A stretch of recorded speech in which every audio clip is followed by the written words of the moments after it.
can see the participant numbers scrolling up pretty quickly, which is gratifying because it's always good to know it's working on the first day. We had around 500 people online in the various sessions over yesterday's conference, which was absolutely fantastic. We have almost that number registered for this session this morning, which I think is a sign of the appreciation of the minister's time, because we would all have noticed it's reasonably busy if you're a minister in the business department in the UK over the past couple of weeks.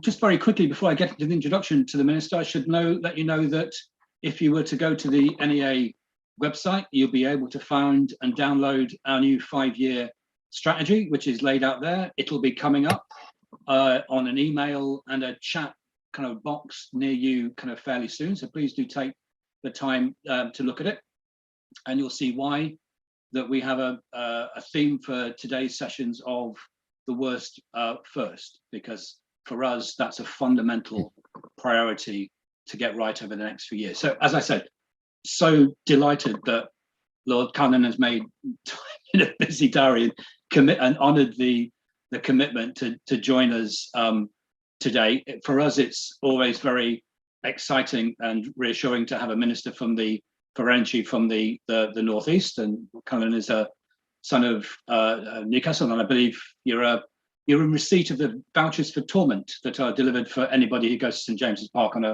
a regular basis. So congratulations for that. Unfortunately, yeah. We're also particularly delighted because of the leading role that you've played in driving forward the LAD element of the Green Home grants, and already, and we know it will continue throughout the conference, that focus on the role that local authorities can play, but also some of the constraints they face and the opportunities that they have is a critical issue in being able to drive forward this link between people in fuel poverty and the houses in which they live in fuel poverty. So we're particularly delighted for that. The context for this, we know, is the urgency of the response to the price rise challenge and the market situation. I myself have now been transferred from one supplier to another, and it happened pretty seamlessly, but people will know that we've got concerns about what happens if you're carrying debt over, if you're on a prepayment meter, or if you're in receipt of warm home discount. But there's the urgency of the response to the price rise issue, there's the urgency of driving towards net zero, and there's the urgency of tackling the fuel poverty crisis. So the timelines are both long and very constricted, and we're aware of that. As I said, the worst first for us is not just a campaign slogan, it's actually a golden thread through the government's commitment, especially in the fuel poverty strategy for England. And we know that there are conditionalities around that. Some of them are fiscal decisions that we need to see from the spending review and the budget and other issues, some around, and I think we've had about 532 mentions of the heat and building strategy so far in the conference, 342 about the CSR, and that will continue. But we know that there are certain conditionalities or dependencies on decisions across government, but we're excited to hear about that.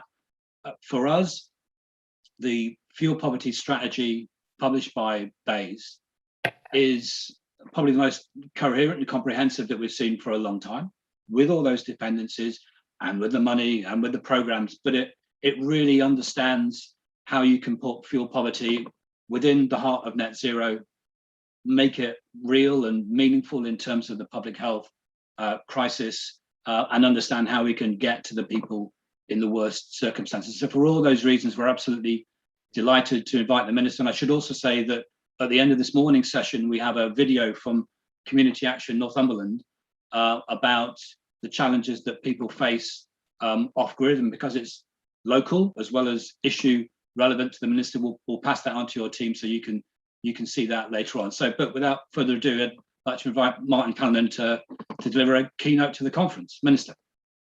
Well, thank you very much indeed, Adam, for the introduction. And like you, I'm also looking forward to the game against Wolves this weekend. But on to the subject of today's proceedings. So thank you very much indeed for the invitation to speak to you during this Warm Homes Week. And The breadth of interest and the commitment to this truly important area is highlighted, I think, by the wide range of organisations and individuals who've been participating in previous sessions, this session, and sessions to come. And it is really a pleasure for me to speak to you today.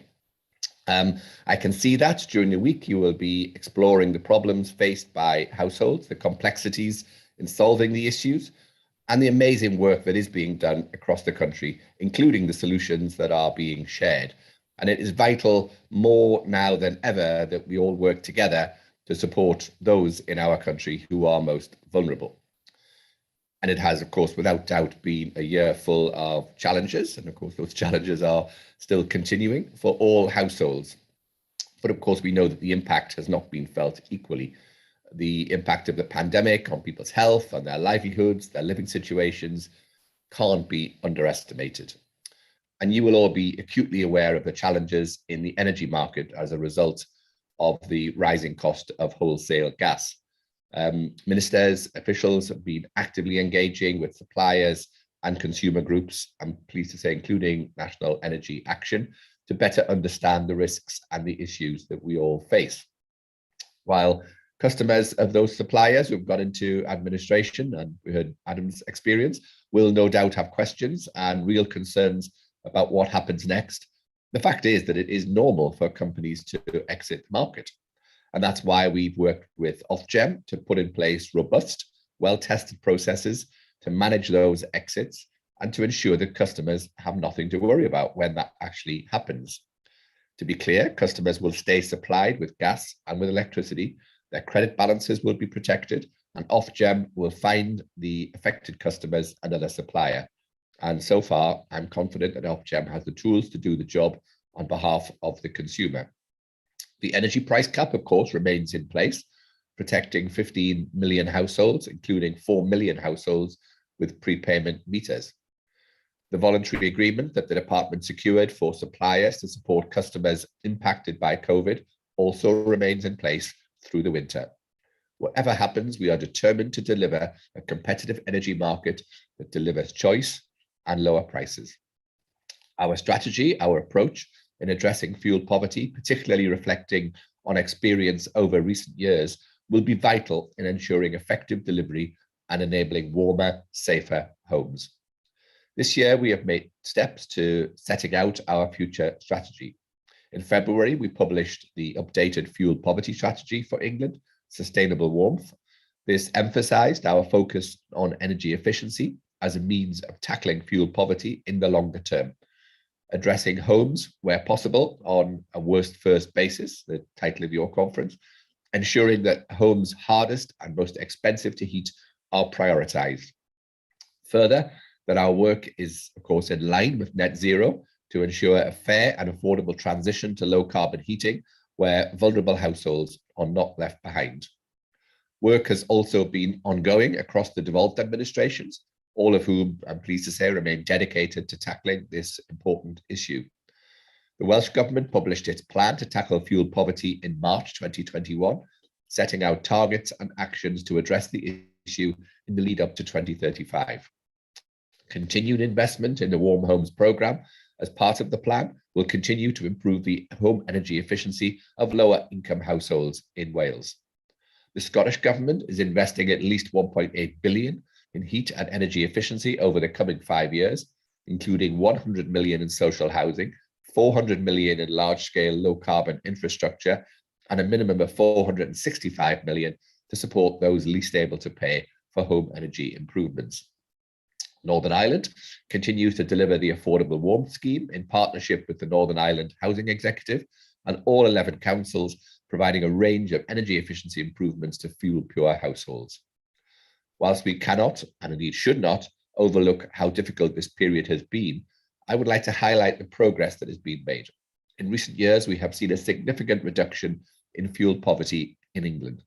In 2019, there were 3.18 million households in fuel poverty in England, and that's a reduction of 1.6 million households since 2010. There are also 1.3 million fewer low-income households living in the least energy efficient homes, that's bands E, F or G, again, compared to 2010. This reduction has largely been down to energy efficiency measures and would not have been possible without everyone's valuable contributions and dedication, and I thank you all for that. It's not an issue that can be solved by a single body. It needs the input of local authorities, of charities, of academics, of health professionals, of manufacturers, installers, and energy companies, to name but a few. Everyone can contribute to encouraging and assuring those households that we want to help. This remains the case, looking forward towards where collaboration will be key. Energy efficiency measures can directly contribute to sustained lower energy bills, saving households money, whilst of course also enabling warmer homes. And they helpfully also contribute to reduced carbon emissions. Energy efficiency measures and increasingly low carbon heating methods are delivered through a number of policies and initiatives, and we will continue to review the effectiveness of these schemes, learning from our experience and looking for opportunities to improve them where possible, both individually and where they interact.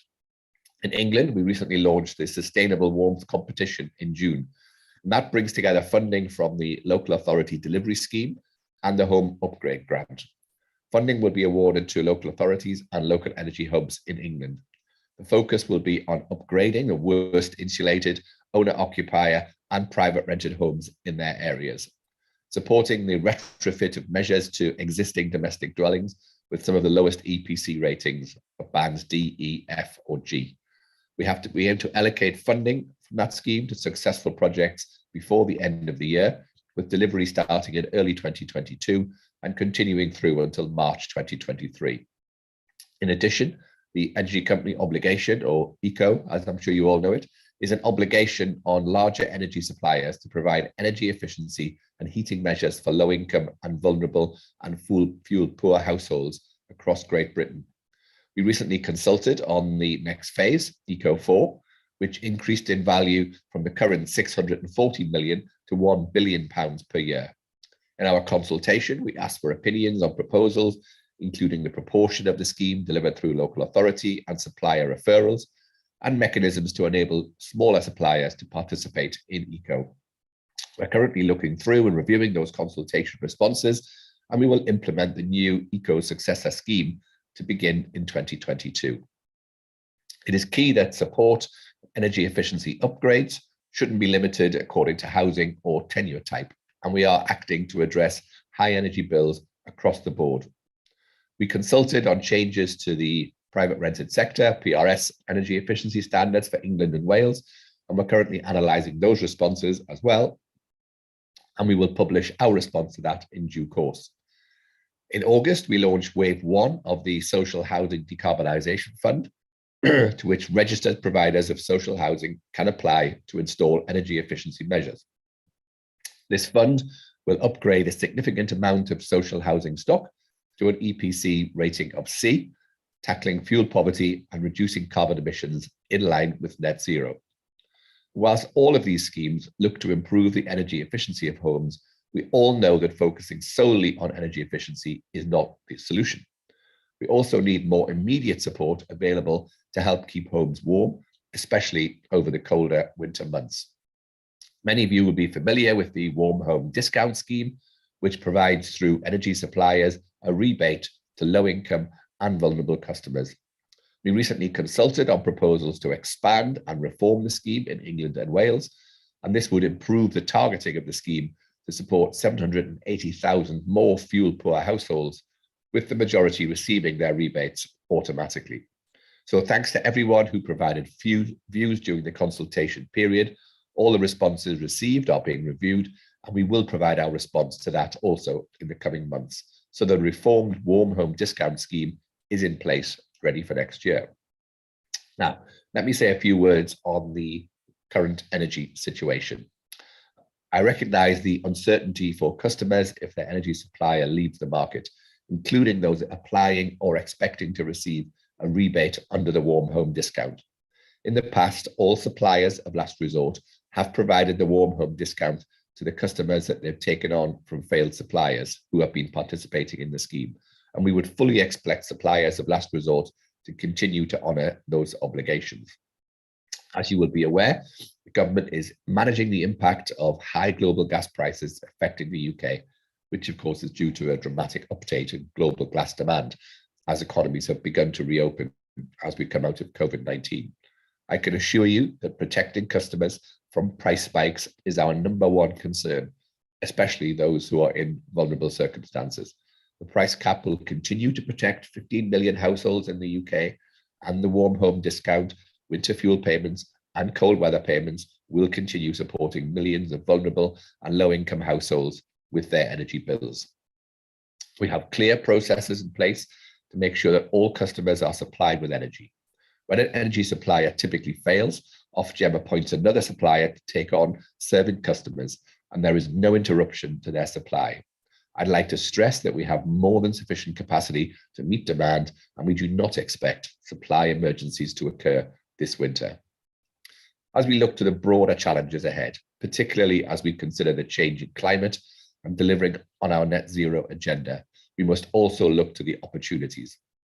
Delivering a cleaner, greener future will help support levelling up and job creation, and it will reinvigorate our industrial heartlands.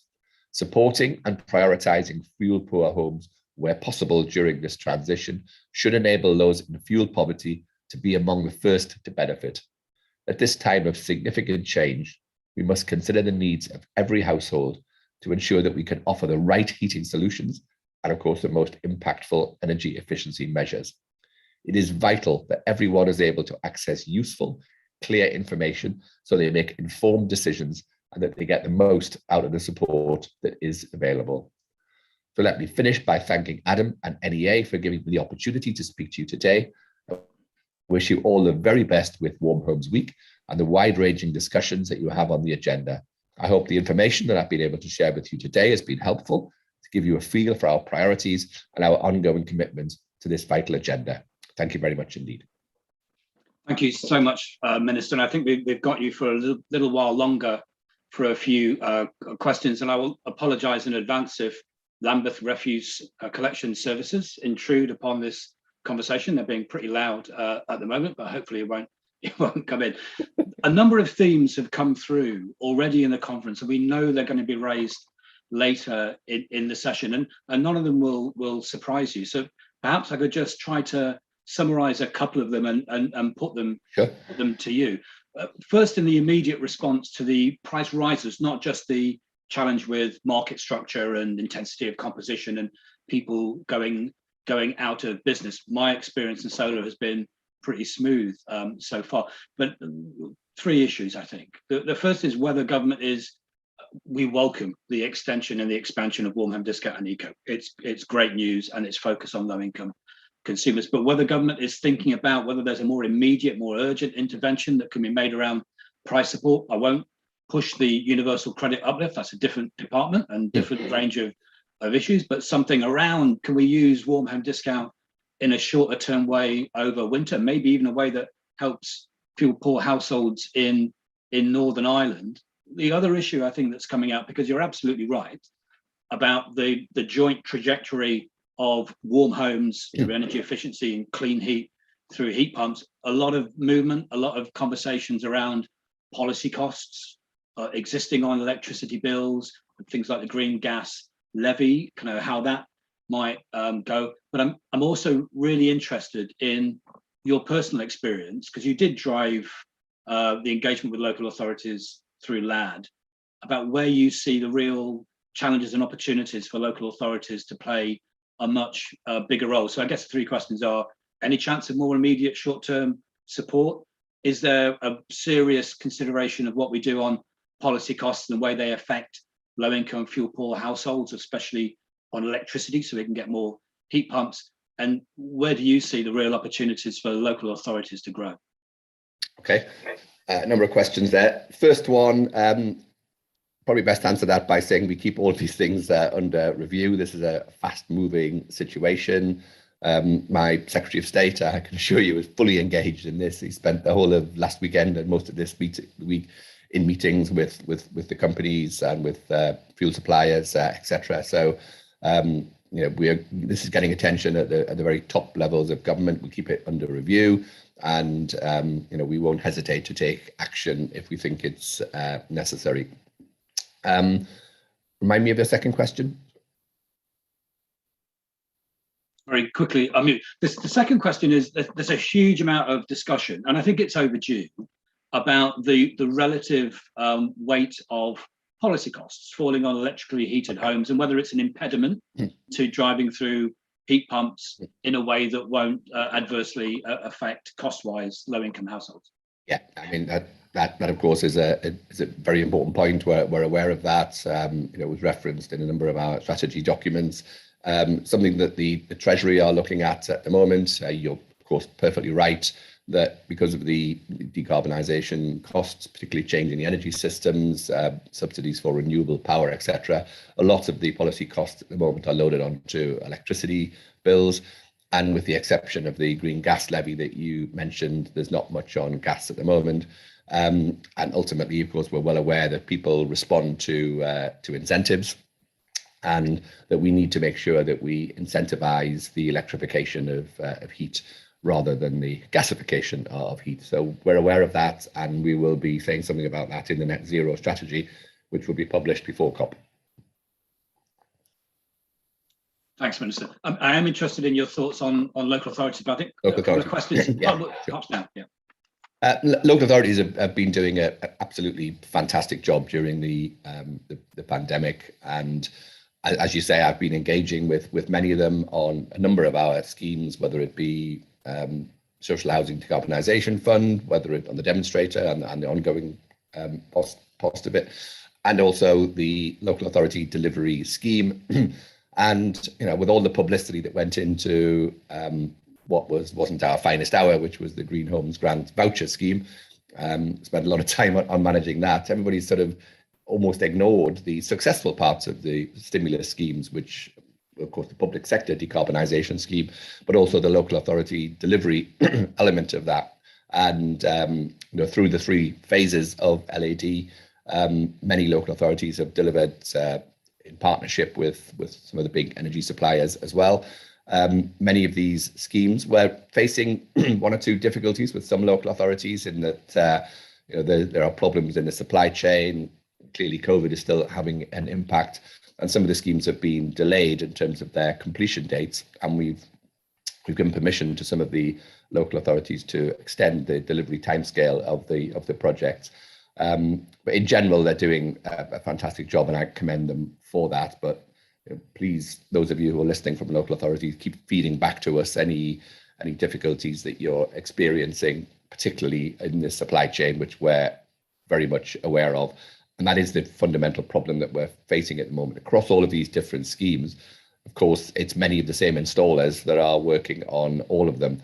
There are difficulties in procuring materials and skilled tradesmen, etc. And that is impacting on some of the schemes. So we're working closely with supply chain delivery people in terms of material suppliers and some of the skills agencies, etc., to try and tackle some of those problems. Thank you. I struggle to do 2 things at once, so I'm trying to scan the questions. Well, a couple of things have come through, and maybe just to flag, not necessarily as a direct question. As more customers, including myself, get caught up in the supplier of last resort transfer, and we don't know. There's lots of speculation about how much it could be, but the more that are captured, the more vulnerable households will get caught up. It won't just be price competitive consumers who are going around. We're very focused on what happens to people in receipt of warm home discount when they get moved from one supplier where they may have been in receipt of it, or they may have been on a promise for it, over to a supplier who don't really seem obliged to honour that. Is that something that the department is looking at as well, to see what happens to people for whom they banked £140 in terms of their energy bills, and they may not get it with their new supplier? I mean, we're only going to receive it once. We can't be paying it to people twice. But it's important to ensure that everybody who's entitled to it does receive it. It's quite a complicated issue, as the details are passed over, and of course there's the interface with the benefit system as well. But we are working closely with Ofgem to make sure that other suppliers who are obligated to deliver the warm homes discount as well are still able to pay it, and they still have the appropriate systems in place to make sure that that's done. Thank you very much. One of the perennial issues that we have at these conferences and throughout it is trying to make real, which I think that this fuel poverty strategy of England did try to do to a greater extent than ever before, the correlations and the gains between action on fuel poverty and gains for public health. And a lot of us are seeing the coordinated kind of efforts, obviously unprecedented in the response to COVID, and see the very close correlation with the sorts of conditions and experiences of people suffering respiratory conditions and other conditions due to cold homes. Do you feel that the strategy for England has significantly moved on our opportunities to really pull in public health, acute health, primary care, secondary care into the realization of the benefit of warm homes, or do you think there's just a huge amount more that we need to do? I mean, I wouldn't want to be complacent. Of course, there is always more that we can do.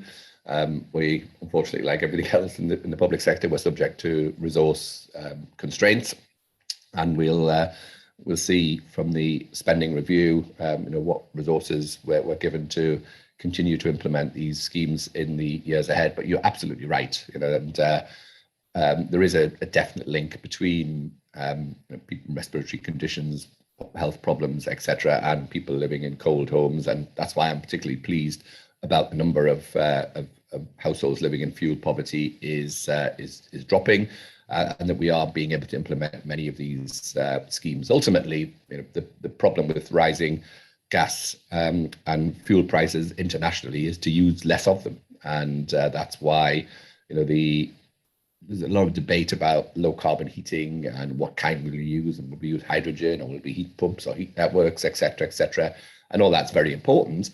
But whatever source we use, insulating homes, being able to give people the energy efficiency measures to make their existing home better is a no loss strategy. It's a win for everyone, and that's one of the things that frustrated me about these crazy protesters gluing themselves to the M25. Calling for insulation to proceed across the country. They're ignoring what we're already doing. We spent £1.2 billion, according to the NAO, last year on all of these schemes. Now, by all means, have a demonstration call for us to do more. I would like to do more if that's possible. But you can't ignore what we have already been doing. We have some very successful programs and very successful schemes implemented in partnership with the energy companies, with local authorities, and we are making steady, sustained progress.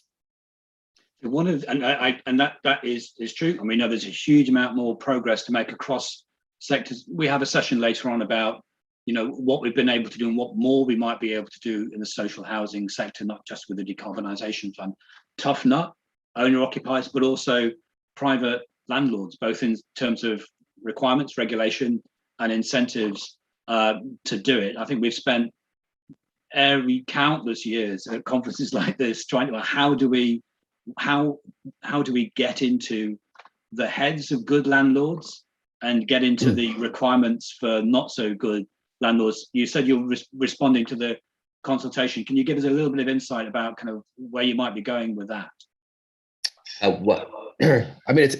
It's like all these things, but it's about getting the balance right, because of course we want to drive up standards in the private rented sectors, but you can't ignore the economics of it. You can't impose duties on landlords to spend unrealistic amounts of money on their properties if there's no rental return, if there's no realistic return on the money that they've invested in it. And I'm particularly conscious of the north of the country, where property prices, of course, are much lower, and having a maximum spend of say £5,000-10,000 on a property of a £500,000 flat in London is completely different to spending that money on a flat in a city, Gateshead or Newcastle, where I'm from, where the property is worth maybe 50,000. And therefore, we need to be, of course, want to drive up the standards, but we have to be mindful of the affordability of it from a landlord's point of view, because we absolutely want to tackle, and we're providing extra resources to local authorities to enforce the standards. That's also very important. So let's have a go at the bad landlords, and let's make them take action. But let's not forget the vast majority of landlords are good, want to do their best for their tenants, and we want to work in partnership with them to make sure that the standards are affordable, that we give them the appropriate amount of time to implement them, and that they can be done fairly in a way that doesn't, of course, just force landlords out of the sector and just then transfers those properties into the owner-occupier sector, which was also going to be a challenge that we need to address. I'm so grateful for you staying with us. I throw thousands of questions in your direction. Another perennial. We are currently analysing responses to the PRS consultation and active discussion with the excellent policy team that we have in this area, and we will get a response out as quickly as possible. Yes. And of course, we're all alert to that.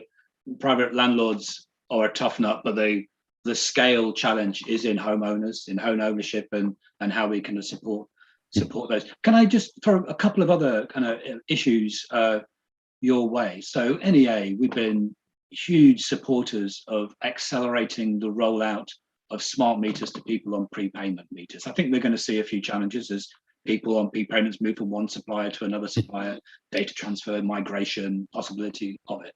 For us, it just seems to be this fantastic win-win of helping accelerate the rollout and the system benefits of smart, but to elevate the response and the innovation of suppliers to people on prepayment meters, to stop them being a debt mechanism or a chore, to something they can properly engage. What more do we need to do in context of the smart rollout to, in terms of the worst first, make sure that the benefits of smart are felt by people who have been, honestly neglected for far too long? Totally agree with you. I'm a huge, obviously, supporter of the smart metering system. It's one of these things, again, chuntering away in the background, but massive strides are being made.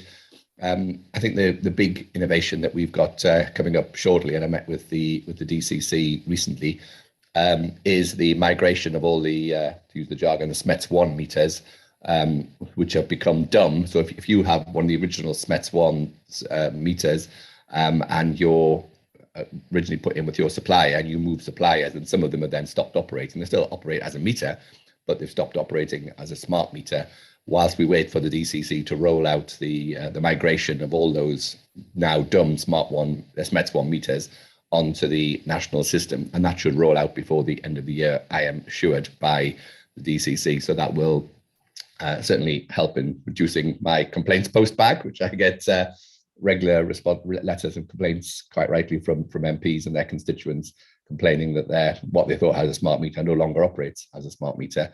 So that will resolve that. There are some individual problems in particular areas. We have a problem in North Yorkshire near Fylingdales, for instance, as the radio signal interferes with the military. So we're having to roll out special solutions for them.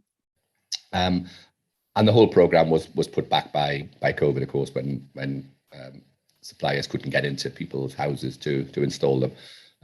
But nevertheless, it is proceeding well. The latest data I saw for installations is that they're back up almost to pre-COVID levels, and the program is rolling out successfully and is making great progress.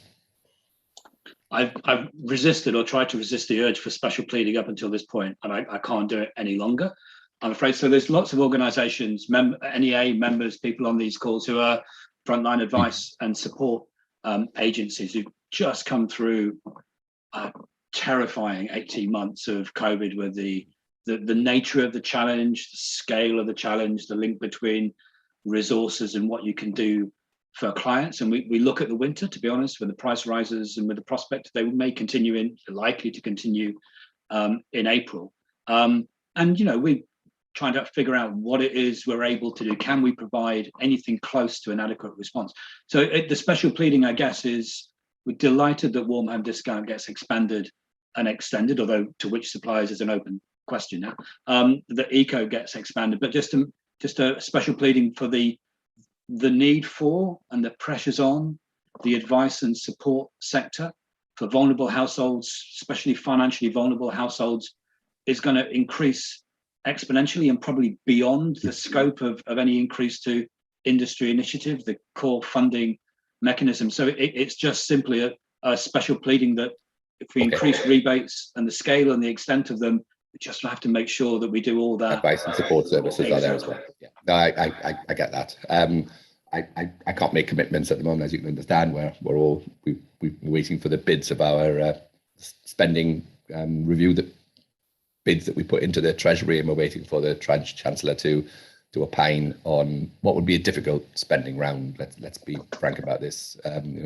There's pressures on government spending across the board, whether it be health, the Home Office, transport, etc. And we in Bays have put what we think is a very good bid into the Chancellor, and we will wait for the results of that. But it's a point very well made. And you lead on to the contractual obligation question, because you get hung out to dry if you don't ask them. How are you feeling about the heat and building strategy and the CSR on the budget? Is 1 Victoria Street a confident set of corridors to walk down? It's a set of corridors that's increasingly filling up with people. I'm pleased to say I was in the office yesterday, and there's a lot more people getting back to work now, which is great to see. Heat and building strategy, I will give you the standard government response, will be out shortly. I can't make any more commitments to that, I'm afraid. Oh, well, I think we're hearing discussions going on in the background, but yeah, I'm aware of the pressure to get it out. Well, I think we saw the COP spokesperson kind of suggest that it should be out before COP in a number of weeks. So I think we're all hanging on that. We may be hanging on for too much for the heat and building strategy, but nonetheless, it'd be really important. I'm just going to quickly scan the. I can assure you, I'm keen to get it out, and I know my Secretary of State is keen to get it out as well.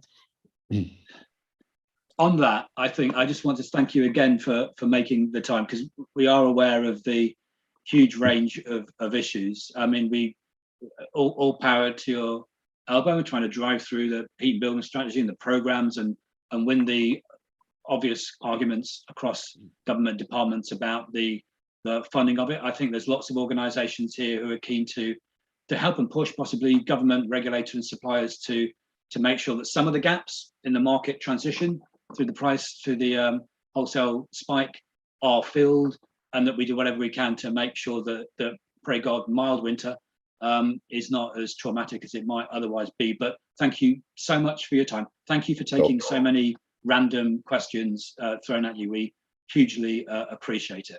It's been absolutely my pleasure to be with you. Good luck for the rest of the conference. I know you have a couple of my Bays officials speaking at it as well, and good luck for the rest of the events. Yes, your Bays officials get the questions put in a slightly more pointed way, perhaps. But give them the more difficult ones. Thank you ever so much, Minister. Thank you. It's always my pleasure. Thank you. And now I believe any colleagues. Oh, we have a film that we're going to play before we go into the next session. I think it's on our reactive response program.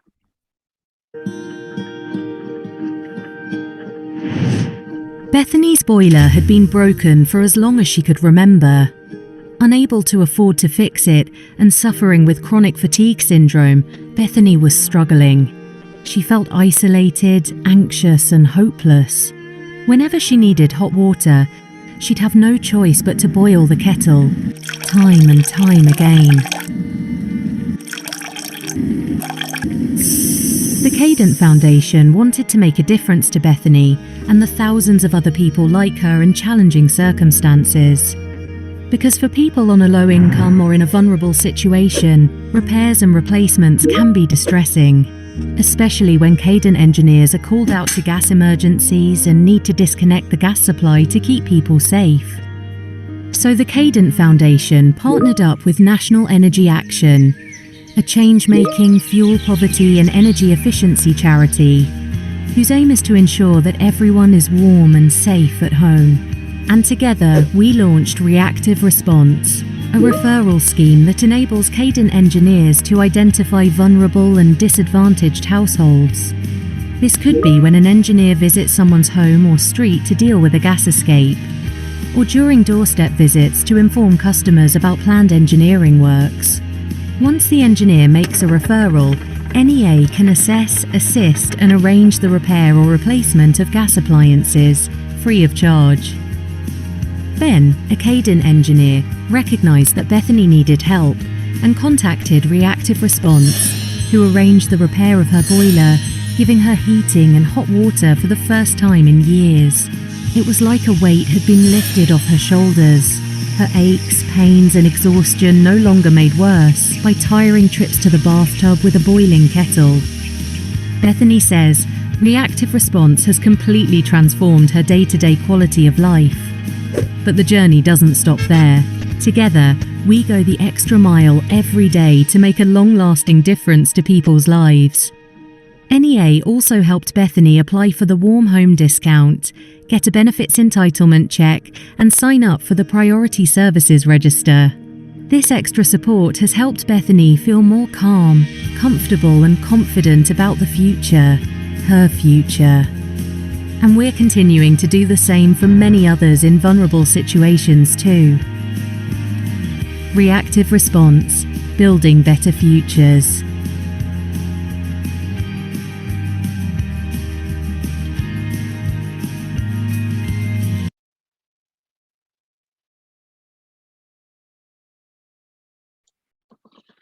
Excellent. There'll be more videos as we go through the week. And apologies to everyone who might have asked a really, really insightful, pushy question of the minister that my mouse fingers weren't able to locate, or my brain wasn't able to put into words. But we really appreciated the opportunity to hear from the minister.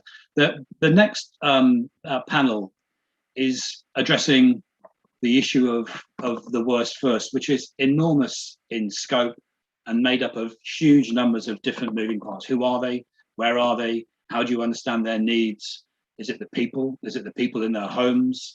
Is it the design, innovation of projects? There's so many ways in which we can make sure that the worst first is more than just a slogan. So we have a packed panel. No apologies for that, because we want to hear from as many people as possible. I should just say that even though throughout the conference we have struck a 50-50 gender balance. We haven't quite done it on this panel, so apologies for that, but it's something we've tried to do throughout the conference.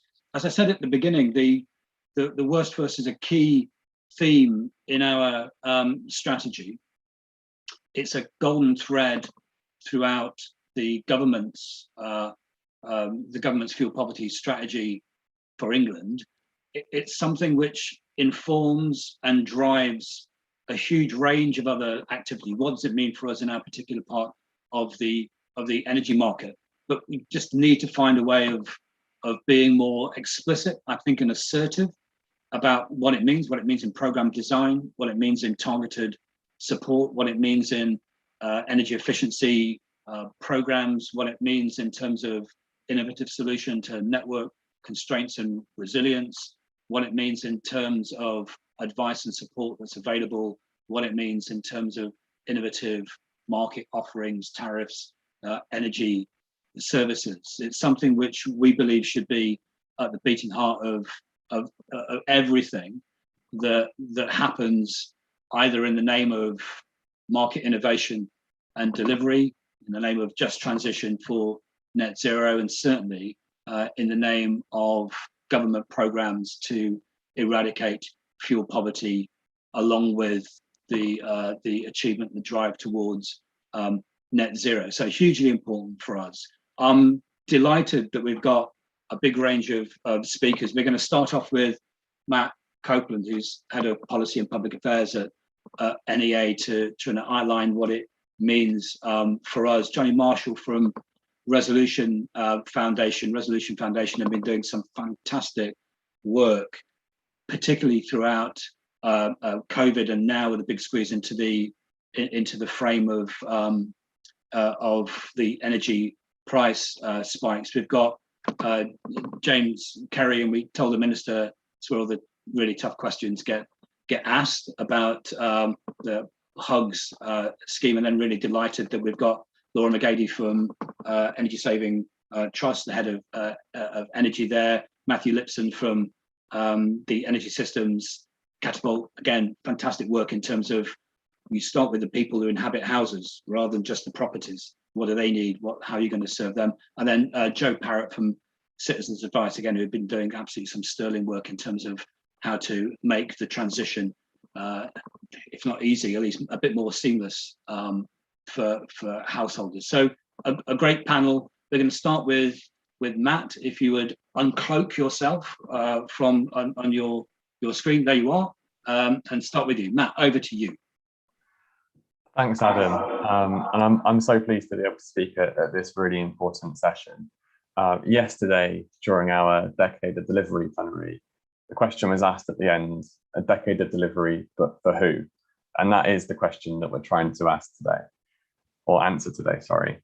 And now we have our net zero target. Every home will have to reach some sort of decarbonisation in the medium term. So this becomes about prioritisation, who gets to go first. And NEA firmly believes in a worst first principle. And there's two aspects around this for me. Firstly, in the big context of net zero, those in fuel poverty should have priority in decarbonisation, in getting the benefits of decarbonisation first, but then in programmes to support fuel poor households, those in the worst situations, the lowest incomes, the least efficient homes should be able to access those schemes early. And there are huge benefits of getting the benefits early for those worst affected by fuel poverty. They have the most to gain, not just personally through big energy savings, but for the country as well. Big carbon savings are available, NHS savings as living in a warm home can reduce your exposure to illnesses, but also economic output. £1 in the pocket of someone with a lower income is worth more to the economy than £1 in the pocket of someone with a higher income. It's really important for the country and to reach net zero at a low cost to bank these benefits early. We have fuel poverty strategies for England and Wales that both enshrine the principle of the worst first, and that's really important. And we hope that forthcoming strategies in Scotland and Northern Ireland will follow this lead. And that's not least because it's absolutely crucial to achieve a fair transition. Costs must be fairly attributed. And that is the focus of much work and discussion for achieving a fair transition. But the opportunities that net zero presents are equally as important. We often hear that fuel poor households shouldn't be left behind in the transition to net zero. But I firmly believe that to achieve equity, they should see the benefits first. And once again, to reiterate, the benefits are not just theirs, they belong to the whole country. The NHS, the job creation, the economic output, there's bankable benefits there for all, but we can also meet our fuel poverty targets, which is just as important.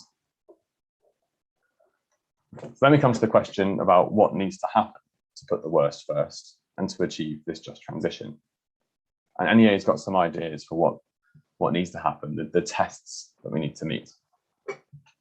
One is that nations across the UK must be on track for all fuel poor homes to be EPC Band C by 2030. That's a reasonable level of energy efficiency for all fuel poor homes across the country in that medium term. Secondly, and we touched on it earlier in the Ministerial Address, we must ensure that prepayment customers can access upgrades to smart meters to reduce the detriment that they feel in the market and ensure that they can benefit from a smart net zero future. Next, we must see government and industry programmes prioritise households in the lowest incomes and in the least efficient homes. Only if those households who are in those least efficient homes that pay £1,000 more than the average per year on their energy, maybe more than that, only if they are addressed will we have a fair transition. We must also ensure that retrofit and construction standards really do guarantee warm and safe homes for low-income and fuel poor households. And as I said before, that there's a fair distribution of costs of decarbonisation, so that those in the lowest incomes are protected from rising policy costs. A couple more things. Low-income households must benefit from net zero innovation by design, not by accident. I'm hoping that Matthew from the Energy System Catapult can talk about that later in this session. And I'll just reiterate that our views on the worst first are not limited to fuel poverty policies like eco and warm home discount. It needs to be a system-wide effort. We cannot have parts of energy policy that aren't focused on fuel poverty having an adverse impact on those who live in fuel poverty. It's a collective effort that requires the system to walk in the right direction. Before I finish, I'll just plug this year's Fuel Poverty Monitor, which will focus on achieving a just transition and the impacts that decarbonisation of heat will have on fuel poor households. We will release the Fuel Poverty Monitor later this year in November, but we look to answer all these questions in a bit more detail. I'm really looking forward to hearing from the rest of the panelists today, who I'm sure will have some more answers, and looking forward to your questions too. So I'll hand back over to Adam now. Thanks, Matt. For me, the key thing there is I get very little confidence from the idea that we mustn't leave people behind. It's almost kind of self-fulfilling, not prophecy, but wherever it would be, but not left behind, get them out in front. And how are we able to do that? So I'm going to move over to Jonathan Marshall now from Resolution Foundation. I've been there long, but it'd be great to hear, Jonathan, about your thoughts about the worst first, the Resolution Foundation's work in relation to net zero. Over to you. Hi, thanks guys. Thanks for having me along. So I'm going to talk a bit about the background and the situation that many households find themselves in this winter and beyond, and then also a bit of a run through about how our fledgling net zero program at RF is starting to take shape. So first off, it's pretty, we all know that the rising energy costs are coming at a grim time for millions of households. This week we'll see the end of furlough after 18 months of it being action, when it's covered the wages of 11.6 million people and provided 2.3 billion working days of support. It has been a good scheme. It's ensured that the worst recession in 300 years has seen the smallest rise in unemployment of any recession in living memory, but there's still an awful lot of uncertainty around what's going to happen to the million or so people that are still on furlough, either full-time or part-time when it ends. There's a risk of modest rise of employment, and this is particularly acute for older workers who might be forced into early retirement. At the same time, you have a little sign from the government about a change of mind on the universal credit uplift. The caseload of universal credit has roughly doubled since before the pandemic, and there's now about 4.5 million families in line for what we think is the biggest overnight benefit cut in history. The only other cut of a comparable scale is back in 1931, when there was a 10% cut in unemployment benefit. And previous RF analysis has found that 1 in 5 claimants of universal credit is already behind on their household bills, and that 61% of claimants expect to fall behind when this uplift is removed. So this all boils down to the start of a situation where household finances are going to become very squeezed as incomes struggle to keep pace or even fall when the cost of living rises.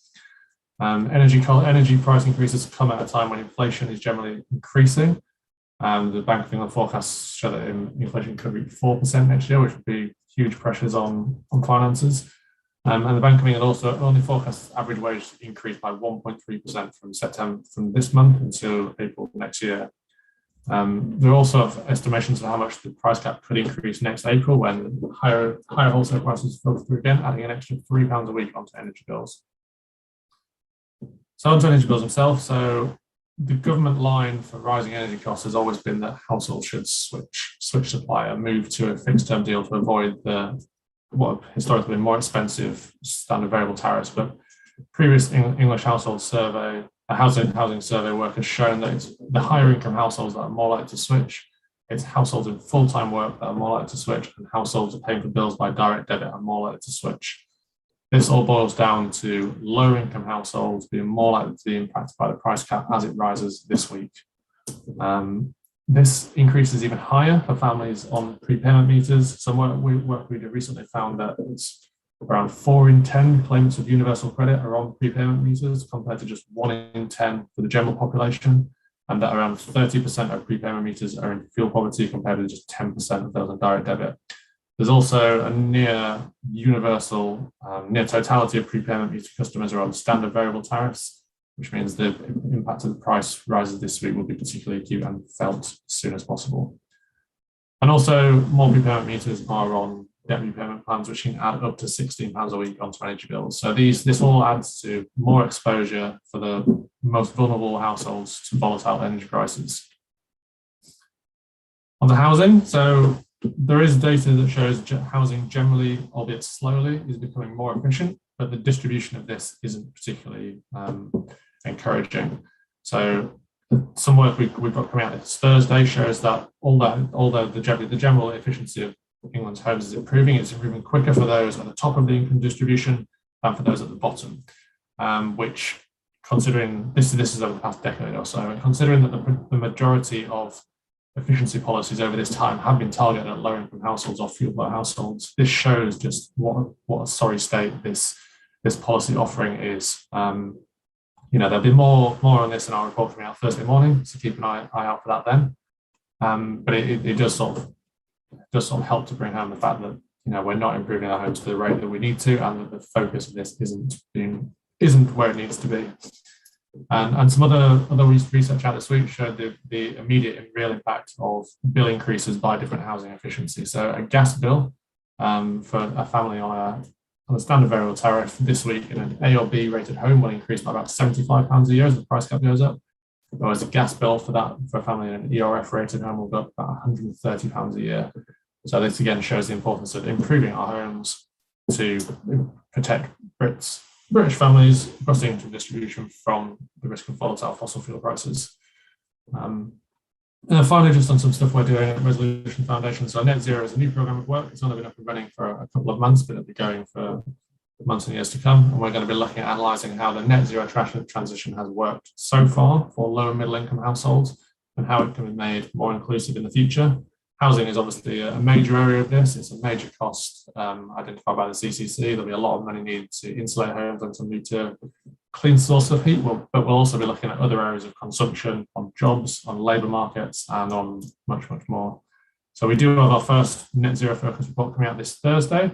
We'll have more to follow in the months and years following that. So please do get in touch with any thoughts or keep an eye out for that on Thursday. Thank you. That's fantastic. We will do. I think we know it, don't we? Erosion of incomes, increase in essential bills.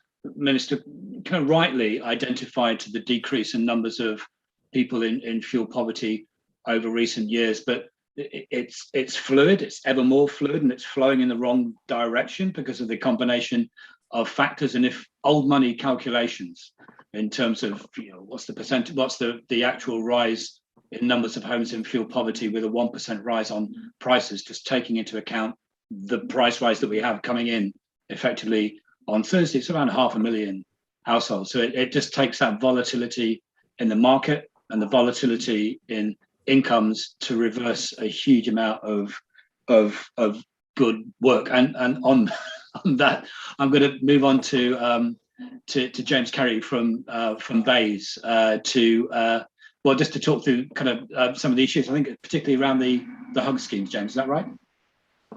That's right.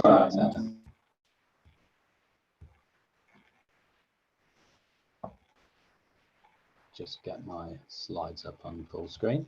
But yeah, good morning all. I'm James Carey from the Department of Business, Energy and Industrial Strategy. Bit of an overview. So really pleased to join you this morning. Previously, I worked on fuel poverty strategy in the department and was hugely passionate about tackling this really important issue. So yeah, again, great to be with you today. I was at many of the conferences in Nottingham and other places, and hopefully we can all come together in person in a future year's conference. Today I'm going to cover the Home Upgrade Grant and how the scheme can contribute towards tackling the worst homes. So I'm going to go over a couple of the principles in our fuel poverty strategy, a focus on the prospective hug scheme, and a bit of a forward look to the spending review and some of the other work in the department. So on our strategy, has kind of been mentioned by Matt, 4 guiding principles of that fuel poverty strategy. 3 of them were retained from the 2015 strategy, and then we added the sustainability principle to better align our work on fuel poverty strategy and net zero. And that is really pertinent when talking about off-gas grid homes and the historic tensions between the need to decarbonise homes whilst the need to ensure lower-income households in particular are able to afford the costs of heating those homes. But today we're going to really focus on the worst person and those households that are facing the most severe fuel poverty in England for our strategy. So quickly on the statistics, and again looking at the historical trends, there's been fairly steady progress across the last 10 years or so. So the 2021 fuel poverty statistics, which report on 2019, show that the energy efficiency of all homes is improving. Keen to see the detail within the Resolution Foundation report. Sounds really interesting, and interested about the extent to which historical schemes were driving more support to be able to pay, whereas I guess successive reforms of government schemes over the past decade have increasingly focused the support that is available on those that need it most.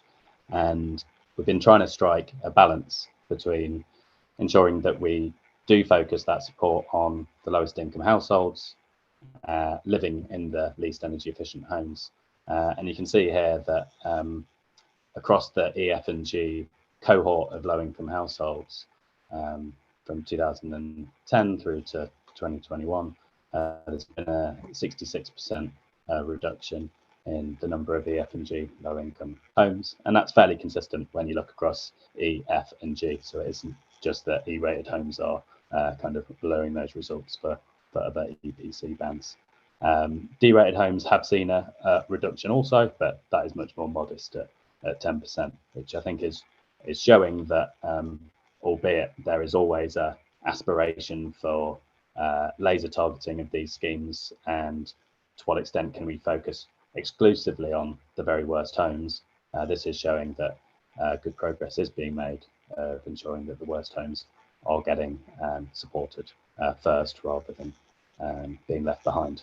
However, really important to acknowledge there are still 160,000 F4G rated homes in England according to the 2019 data, and 680,000 when you include the E's within that bracket. So lots more work to do, and we will need the next suite of policies to be really focused on tackling those remaining EF and G rated homes as we look towards the 2025 fuel poverty milestone. Turning to the home upgrade grant, so you'll largely be aware that there was a Conservative manifesto commitment for £2.5 billion spending proposal for HUG, and HUG is focused on seeking to upgrade the worst quality homes off the gas grid with energy efficiency measures and low carbon heating. I've got a few of the key parameters there on screen, but HUG really is focused on that win-win, as mentioned in the outset, of how do we focus on those EF and G rated homes that are disproportionate share of the off-grid sector. So when you look at EF and G, about half of the remaining EF and G population are off the gas grid of what is a relatively small cohort. So just by focusing on off-grid and with low-income households, we're really driving good progress against that 2025 milestone. And you can see some of the stats there on screen.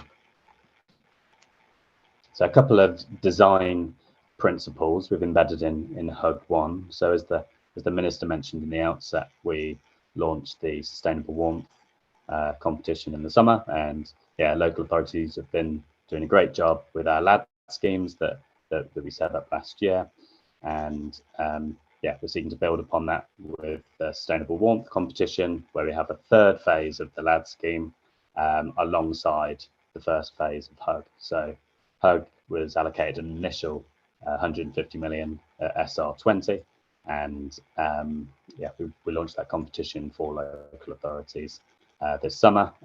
We're just finalising assessing those bids, and we'll be making grant offers for local authorities to sign this year. Proposals for local authorities were required to focus on those E, F or G rated homes in line with our commitments to target the worst first, but a proportion of D rated homes is capped at 30%, and that's really to ensure there can be some street by street delivery, and these economic stimulus schemes have quite aggressive timelines, so we want to make sure that local authorities feel able to submit ambitious bids to provide that stimulus in these short-term schemes. And I'm sure there'll be questions about the extent to which we can introduce schemes over a longer term when we do have multi-year spending reviews. On the cost caps, so I think previous conferences have probably focused on eco, and that we wanted schemes that were government funded and that had more attractive grant funding. So I think it's really good to see that up to £25,000 per home is available within Hug 1, which is a bit of a step change to previous schemes, and all funded by the Exchequer. Those cost caps are segmented again to focus on the worst first. So it costs more to upgrade an F4G rated home than it does a D. Likewise, the fossil fuel heated stock off the gas grid has more expensive upgrades. So we've reflected that in the allowable costs for those segments of the off-grid stock. I won't dwell too much on spending review, but this is the principles that were outlined by the Chancellor a few weeks ago. So SR21, 3-year to conclude on the 27th of October. And you can see from the principles the Chancellor sets out that a scheme like Hug can really help with several of those spending priorities.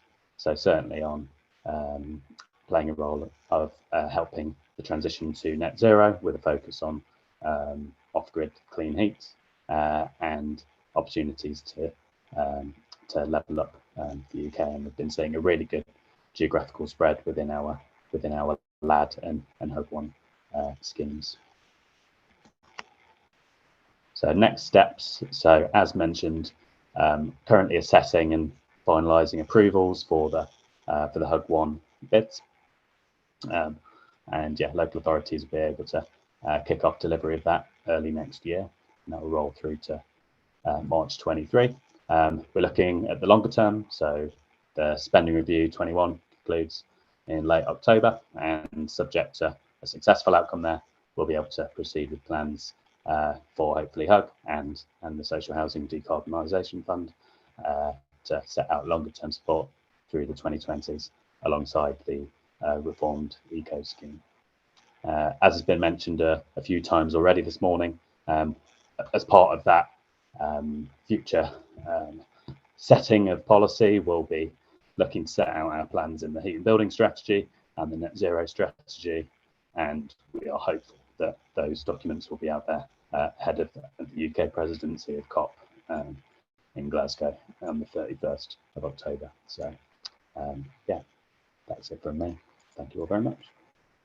Thanks, James. A couple of things kind of immediately. I mean, it's just so good that there's a multi-year spending review. The anxiety of it being a single year was too much to bear. So that's good. And what comes after that 3-year period, I think, is great. So we want this as the platform for it. Also good to hear the geographic spread of uptake in LAD, because it's the other bit of anxiety is that there are some areas which are great, which you bid, which you can deliver, and there's the intersection of a high degree of fuel poverty with properties that need engagement, but local authorities either lacking the capability or the capacity or the folk memory to be able to drive through it is a critical issue. Anyway, well, thank you for that.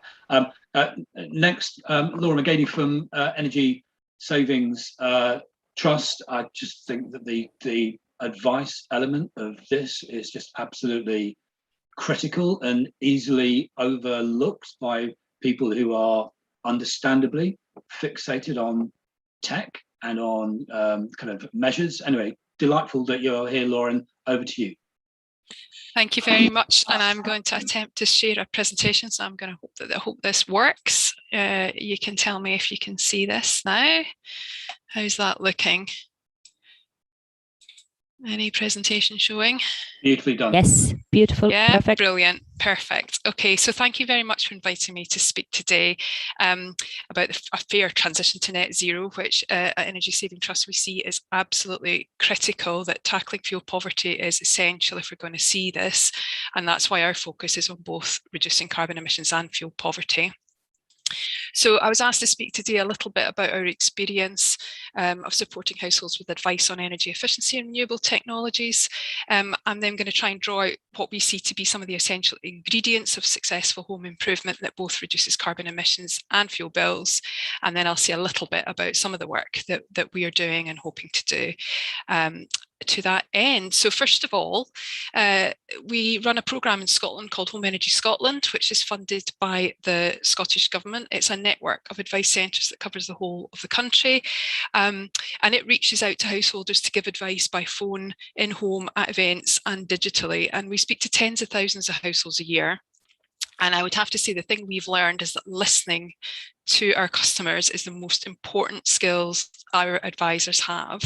It makes sure that our advice is engaging, it meets the customer's needs better, and it also meets not just their immediate needs but their wider needs, because we can pick up and hear what's driving the customer's question to us and answer associated things. And customers want advice that answers their specific questions for their specific circumstances, and they want reassurance as well about taking action. And when they get that level of support, we see that they do act. And Home Energy Scotland refers customers who are eligible into the Scottish Government's fuel poverty programme, Warmer Homes Scotland. So I wanted to mention it too. It offers a whole house package of measures, and that includes a range of renewable technologies as well as insulation measures. And it's installing an increasing number of air source heat pumps every year, and it's on track to install more than 500 this year. And I think it's important to share some of the successes of this, because customers are really appreciating the benefits that heat pumps are bringing them. And I've put up a couple of examples of customer feedback who've had air source heat pumps installed, and you can see from what they say about it, what a difference these have made to their lives and to their bills. So for the first customer, for example, says the installation has made an incredible difference to my life. My home's warm. I've been monitoring my electricity bills. They've almost halved. The installation's also made a great difference to my general health and well-being.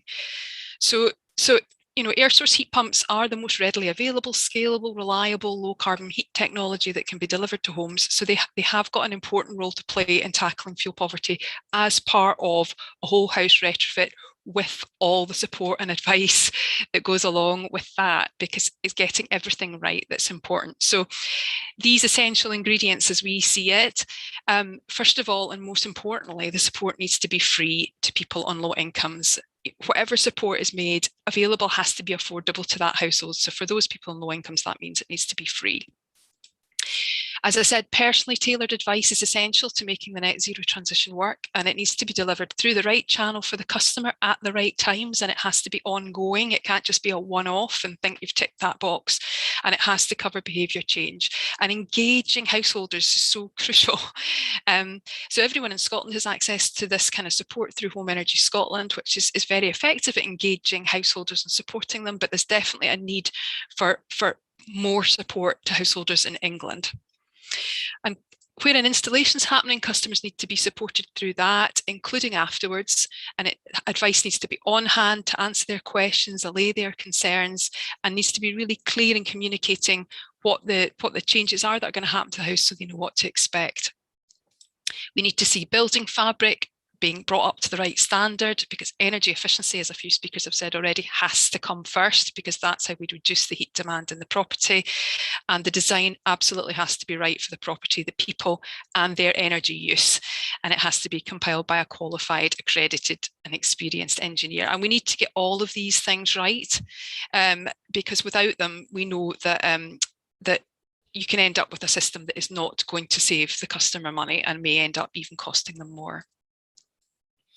So what are we doing about it? What are we doing at the moment? Well, we're working to inform, engage and empower consumers about heat pumps and alternative sources of low carbon heat, because we know people don't know enough about them yet. So we need to help people understand what the options are.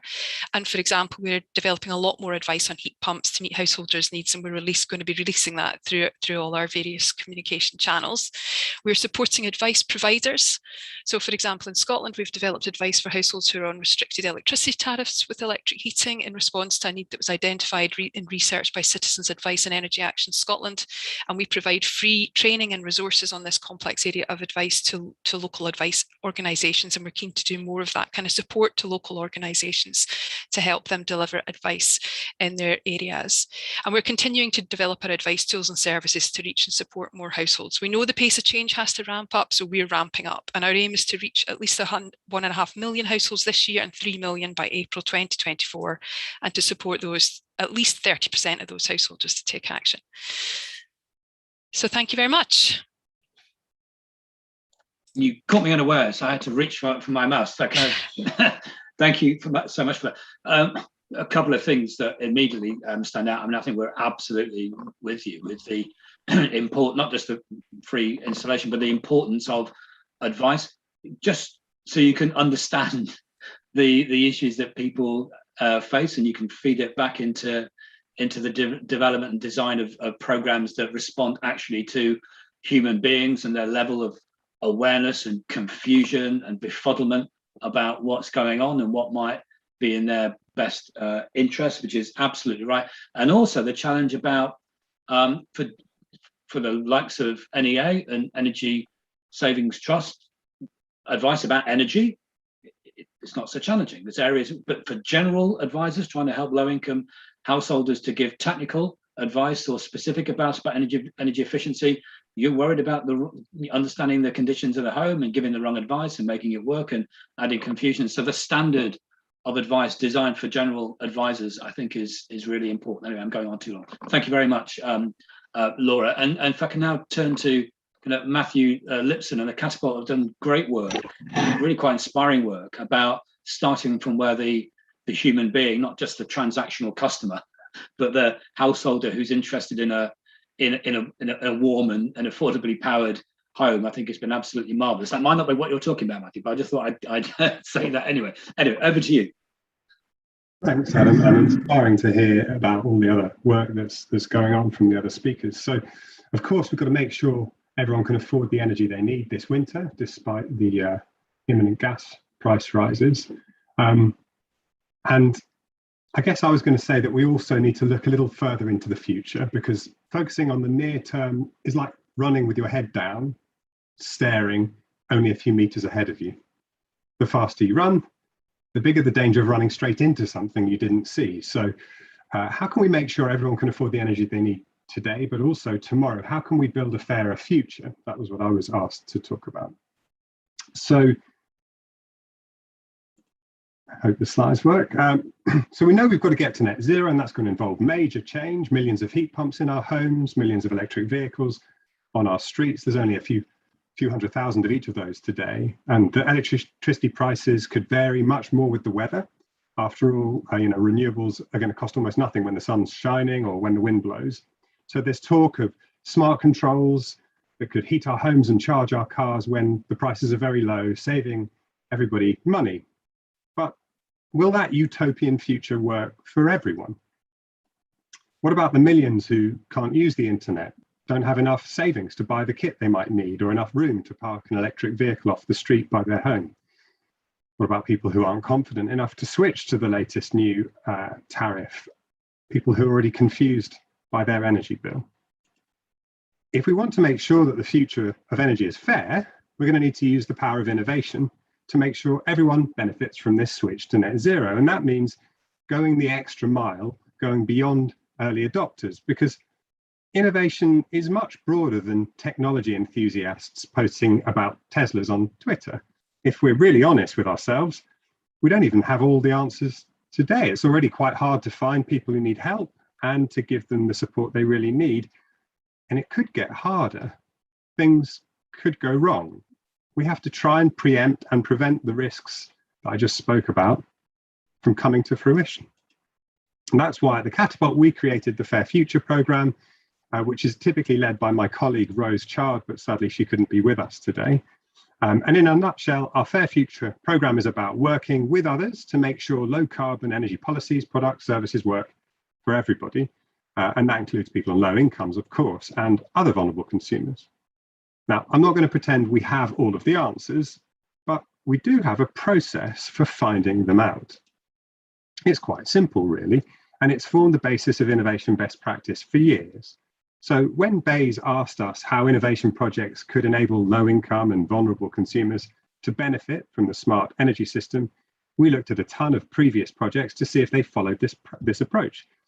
And we found they didn't really. So most installed free low-carbon tech just to see if it worked, but they didn't look at whether people wanted it or how they might pay for it. So we suggested that in future innovation projects should also consider appeal and kind of commercial viability, so make sure everybody can afford stuff, not just looking at the tech.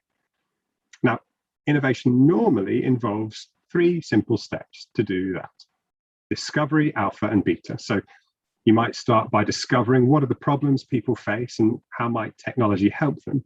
Then you would co-create solutions with them in an alpha step, slowly piloting solutions in the real world in a beta step, so that you can scale up solutions that work really well in the real world. But we found that most innovation projects jumped straight to solutions. So we recommended that they should instead follow this standard process in future: discovery, then alpha, then beta, and then go live. We also found that lots of projects just worked with early adopters, not vulnerable people. So we recommended that in future, they should include all sorts of people. After all, you might even argue that public innovation funding should focus on vulnerable people first and foremost. After all, the private sector will naturally focus on people who are able to pay. So how does all this work in practice? Let me talk you through an example. You might start with heat, and by asking what people at risk of fuel poverty actually want from their heating. So to find out, we explored how they use smart room-by-room heating controls in our living lab of smart homes spread around the country. Now, before we did this, we were warned, vulnerable people, they won't be able to use this kind of tech, don't do this sort of thing. But actually, we found that they really enjoyed smarter control.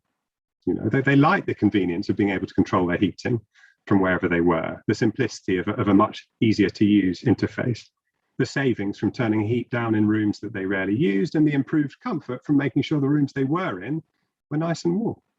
And using our lab, we were able to look beyond what people just said to see what they were doing. And what this picture shows is findings from 11 participants and how they used their heating. And as you can see from the picture, they did it in completely different ways.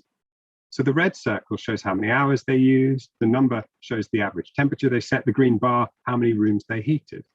And you can see that there is no single kind of pattern that kind of summarizes everybody. People are different. What they did have in common, though, was that they all wanted to control how much they spent on their heating. And actually, that was really hard to do. After all, how many of us know what it might cost us to make our bedroom and lounge comfortable on a cold winter evening? It's actually quite hard to work out. And it changes with the weather. So this would be a discovery step where you find out what people actually need. Next, we wondered, what about people with heat-related health conditions? After all, millions live with respiratory, cardiovascular, autoimmune conditions.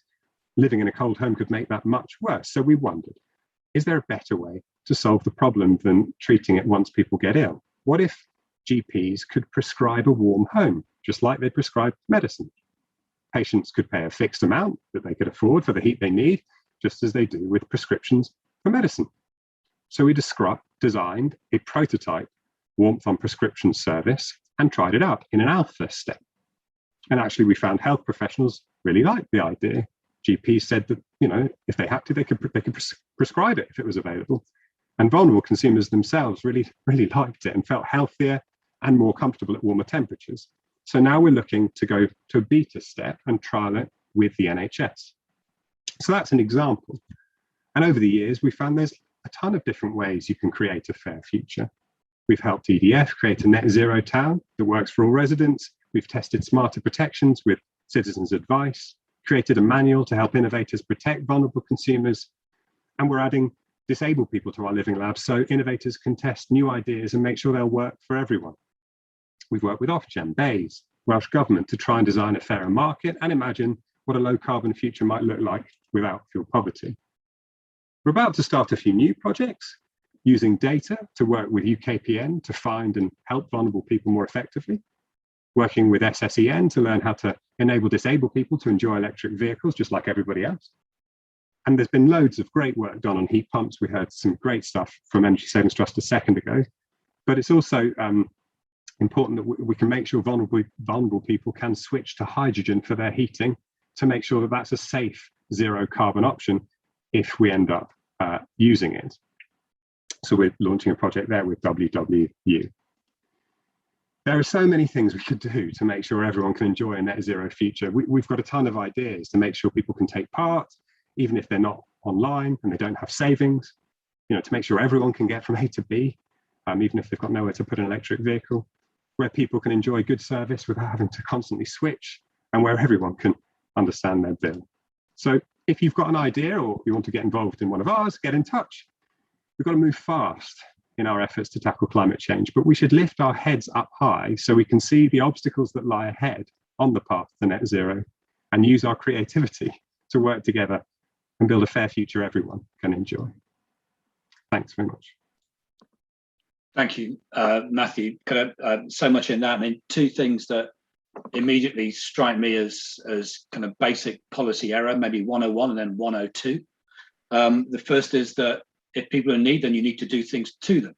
You don't need to ask them or engage them. They are recipients, just pure recipients of benefits, right? And they're a homogeneous bunch. And it relates to Laura's point about you need to understand them and give them a chance to engage and say how you can help them. And the other one is the which I think is true, that lots of people on the lowest incomes actively choose control over cost, the avoidance of risk over cost. But that doesn't mean that choosing control means not being interested in anything else. I mean, the idea there are other ways in which you can control other than not engaging in the energy retail market are just some of the continual kind of weaknesses, to be honest, in the way in which we approach some of the major policy decisions in building programs to help people on the lowest incomes and the least efficient homes. Fantastic. So last and by absolutely no means least, over to Joe Parrott from Citizens Advice for the consumer's view on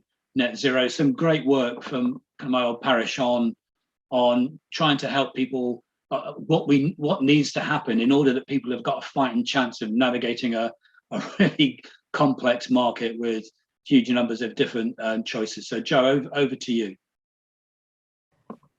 Great, thanks, Mark. I'm just going to try and share some slides first to begin with.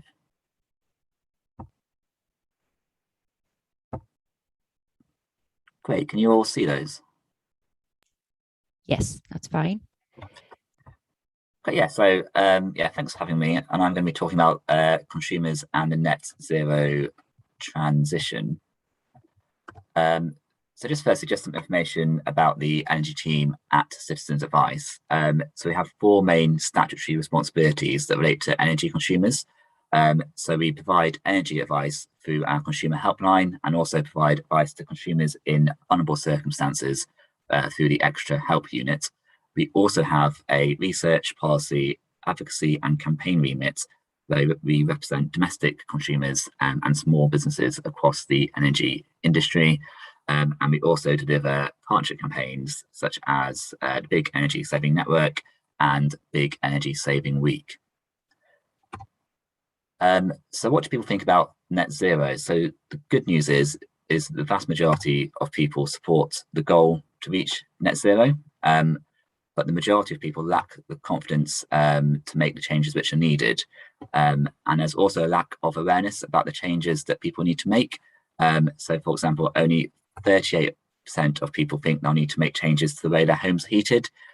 This is despite the fact that around 90% of households will need to make changes. And out of people who were aware that they needed to make changes, most are happy to do so. So over 9 in 10 people are willing to make energy efficiency changes to their home, and nearly 8 in 10 are willing to make changes to low carbon heating. But people do want help with this transition. So we found that 66% of people who are happy to make changes wanted advice and support about energy efficiency, and 76% wanted advice about installing low carbon heating. And it's hardly surprising people feel like they need advice when we look at the current consumer experience of installing energy efficiency and low carbon heating measures. So we receive thousands of contacts to our consumer service a year from consumers who are having difficulty making changes to their homes. And looking through these contacts, it's clear that the current system isn't working as well as it could. So firstly, there's a lack of understanding of different energy efficiency measures. So we get many contacts from consumers asking about what changes are appropriate for their home. Often they've already been contacted by an installer who have offered or are already carrying out changes to their homes, which they don't fully understand. And we also unfortunately find that scammers often target people in vulnerable circumstances and get them to sign up for work which isn't appropriate for them. Also, choosing and making sure the work is carried out can also be very complicated. So making a choice can be confusing. It involves researching and choosing the right type of technology and then finding a reputable installer. And this process can be very long. So for example, there's no central place a consumer can find an accredited supplier. So for heat pumps, as an example, there are at least 10 different types of consumer protection schemes available. And we've also been told by consumers that they often find it difficult to understand information on the internet, and they feel like they have been left to become device experts by themselves. And this process is made even harder for customers who don't have access or who can't use the internet. And even when they've chosen a technology, it can be hard to get the work completed to a high standard. So we get contacted by people who are struggling to get their installer to complete the job. This can be because the installer doesn't turn up at an agreed time and the customer has to constantly chase them up to get it completed, or because the installation has been completed to a poor standard. And these changes are very expensive. So, for example, the CCC has estimated that it's going to cost each household around £10,000 to decarbonise their home. And unsurprisingly, our polling shows that people are significantly less likely to install energy efficiency measures when they learn how much they could cost. This is particularly true for those on lower incomes who are least able to afford these changes. And people also don't understand the economics of installing these measures, and we've seen scammers exploit this misunderstanding. So, for example, we get contacted by people who have been persuaded to take out loans to pay for improvements based on being told they would save money on their energy bill compared to the loan repayments. But unfortunately, these savings often don't materialise. And things can go wrong often. So we get many contacts from people who have been persuaded to install a technology or installation which is inappropriate for their home. So, for example, many people contact us about damp problems because of incorrect installation being installed. And when systems break down, people struggle to get them fixed. This can be because they can't find an installer locally, the installer has gone out of business, or they're struggling to get an installer to honour guarantees or maintenance contracts. And even when consumers do get their systems fixed, they often feel like they have been overcharged by the installer for the work that has been carried out. So what needs to happen? So we want to see a national public awareness campaign because it's clear that people don't know enough about net zero and the changes they'll be expected to make. Therefore, an overarching clear message on what net zero is and what it will mean for people in their homes is needed. This should be coordinated by the government and should include clear and easy to understand information about the changes people will need to make to their homes. We're also asking the government to establish something we've called a net zero homes guarantee. So this would be a guarantee from the government that will inform, protect and support the public in making necessary changes to their homes. Particularly, it would make sure consumers can access high quality advice which is tailored to the energy efficiency and low carbon needs that they have. so that they can make informed decisions about the changes they want to make to their own homes. It will also protect consumers, so we think consumers should have access to rigorous mandatory complaints handling and redress schemes, and this will give people the confidence that they are protected if things go wrong. And consumers should also be supported to make the changes needed. So financing and funding solutions that work for all consumers will be essential. This must include the availability of grants for consumers on low income to ensure that no one is left behind in the transition. And incentives should also be used to encourage homeowners to install energy efficiency measures and low carbon heating solutions. And finally, we also want to see a more streamlined and robust consumer protections. So people often have to navigate multiple different accreditation bodies or consumer protection schemes, and it's often confusing to consumers what their rights are. So more streamlined and robust consumer protections would ensure that people are protected when they install changes to their homes. Great, thanks. And if you have any questions about what I've talked about, do feel free to contact me on my email or follow me on Twitter as well.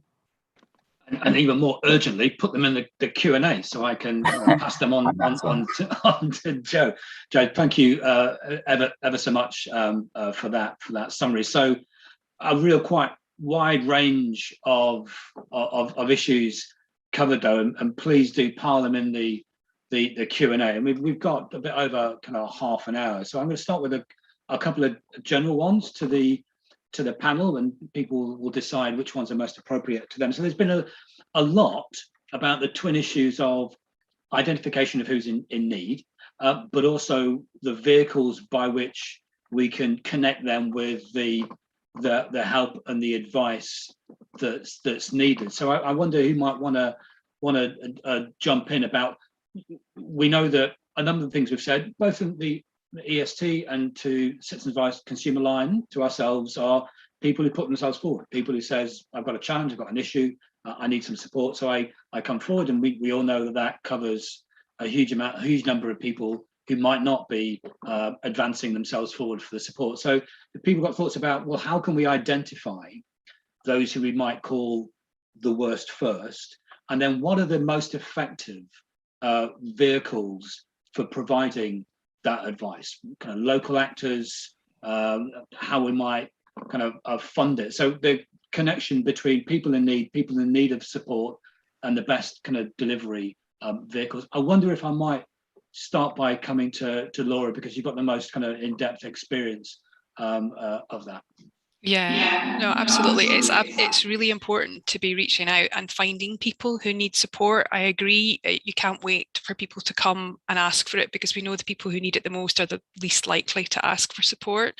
So working through organisations who are already in contact with people who are likely to be struggling. So we work a lot with local health and social care partnerships, carers, home visitors, and reaching and actually training those professionals. And when I say training, very brief awareness raising, just to pick up on signs, the cold homes, the dampness, the mold, or whatever it is, and then provide them with a really easy channel to support that. They don't need to become experts, but they give them the channel to help that householder access the support. And then in terms of tackling those, it's a very good question. And what we definitely have found from we do work now with what we call energy carers. So absolutely reaching out through social care situations to identify people in need. And we find that often those people, before they can get any energy efficiency work done, there's actually a lot of issues around the property in terms of repairs that need sorting out. So having the right enabling funding in place to fix those underlying structural or property issues, or tackle the infestation or whatever it is, in order to be able to go ahead and do the energy efficiency work is important. So I think funding that enabling work is critical, because if we don't do it, then the people who most need it won't get the other support. I think that's dead right, and it really made me think of what Matthew was saying about warmth through prescription and discharge nurses and falls nurses and pharmacists, everybody who's got a real vested interest but time poor to be able to do it. So look how well mannered these panelists are. People are putting up their virtual hands, which is marvelous to see. So James, can I come to you first, then I'll go to Matt. Great. I'll lower my hand before I forget.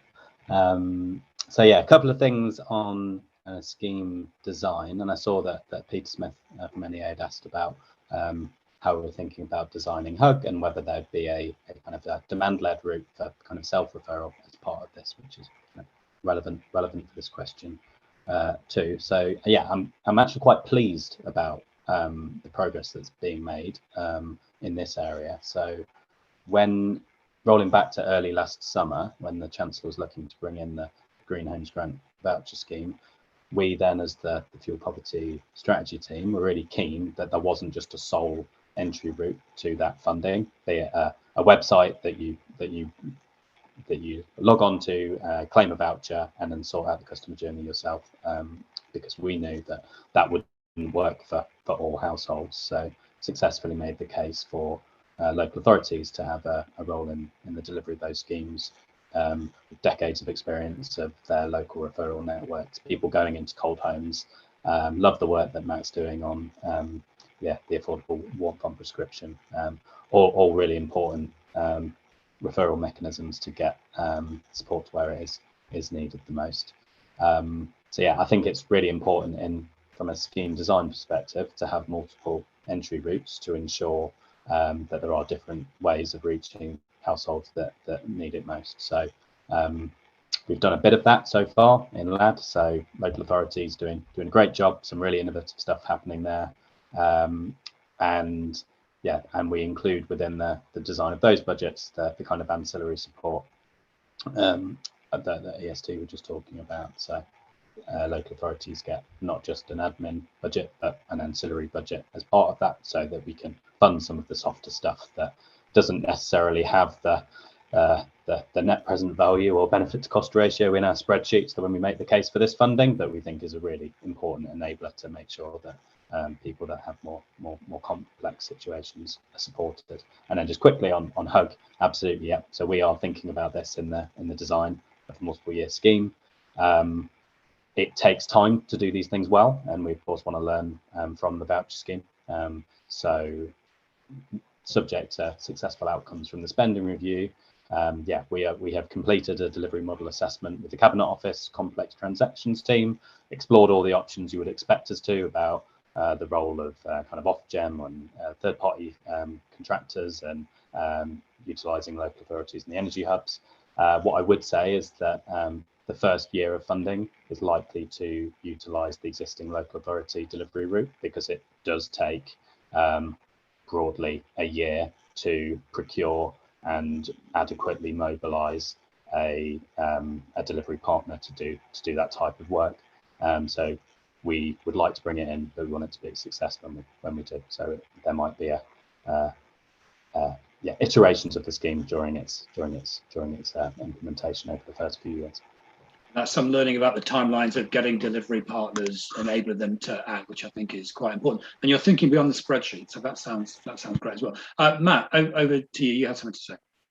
Thanks, Adam. Firstly, I completely agree with Laura on the point that working with organisations that are really close to clients is incredibly important to finding those who need the most help.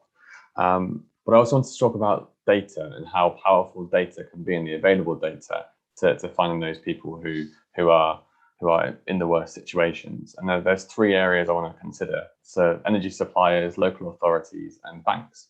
So energy suppliers hold lots and lots of data on their customers. They know what meter type people have, and people on prepayment meters, for example, are much more likely to be vulnerable.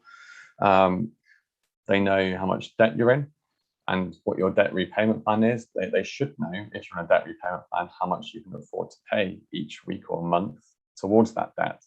So they have a decent handle on your financial situation. And they could do clever stuff like look at your energy consumption to understand if you're living in a poorly efficient home. So suppliers have lots of data to be able to identify their households, their households and their customer base that are in the worst situations, in the worst fuel poverty. And I was really pleased to see that consulted on the next version of ECO is a mechanism to help suppliers sort of refer from their data into that scheme. So I think that there are mechanisms for suppliers to sort of identify that. and provide funding through that scheme to improve energy efficiency of those homes. On to local authorities, and I'm glad that James mentioned it first. I'm sure he knows much more about it than me. But it is really important that local authorities know the households in their areas, and some have got a really good handle on it with excellent mapping of the least efficient homes, where the lowest incomes are, areas of deprivation, that sort of thing. But I think there's quite a big variance between local authorities of how much of a handle they have on that. My own experience working with local authorities in the Northeast through the LAD scheme is that the funding that has been provided, not just the admin, but the sort of ancillary funding, has been excellent in helping upskill those local authorities to help them get a better understanding of that. But I think there is a variance in how that funding has been used. So in the future, it's really important that funding continues so that local authorities can continue to improve their understanding of their stock and where the prioritisation should lie for upgrades. And lastly, just a quick one on banks. So BEIS have been doing quite a lot of thinking around how banks can incentivize their mortgage customers to upgrade their homes from EPC, from a low EPC to EPC-C potentially. And banks are in quite an interesting position with their mortgage customers because they know quite a lot of financial information about them, and potentially in the future might know their EPCs as well. So they could have a reasonably good handle on which of their customers are fuel poor. And I think there's a really good opportunity for banks to use that information to be able to refer into schemes. And my understanding is that this is something that they're considering. And I really hope that banks do embrace that role that they could play in helping find people in the worst fuel poverty, but also helping to get them help. So that's my points on data. I do have a point on funding as well. Completely agree with Laura on enabling funding. But something else that is hugely important to ensuring that the worst can upgrade their homes first is that there should be no contributions from households towards upgrades. The poorest households can't afford to put money into this. People have reduced their savings significantly over the COVID period. Most households in fuel poverty don't have savings in order to contribute towards these schemes, yet ECO still allows contributions. And we have heard in many cases that households are being asked for contributions into a fuel poverty scheme. That's something that absolutely needs to end in the next version of ECO if it really is going to have a worst first principle and really tackle those homes in the worst fuel poverty as a priority. Thanks, Matt. Did Joe, Matthew, or Johnny want to come in on the identification or the provision of advice points? Or are you going to move on? Because I can move on. Let's kind of move on.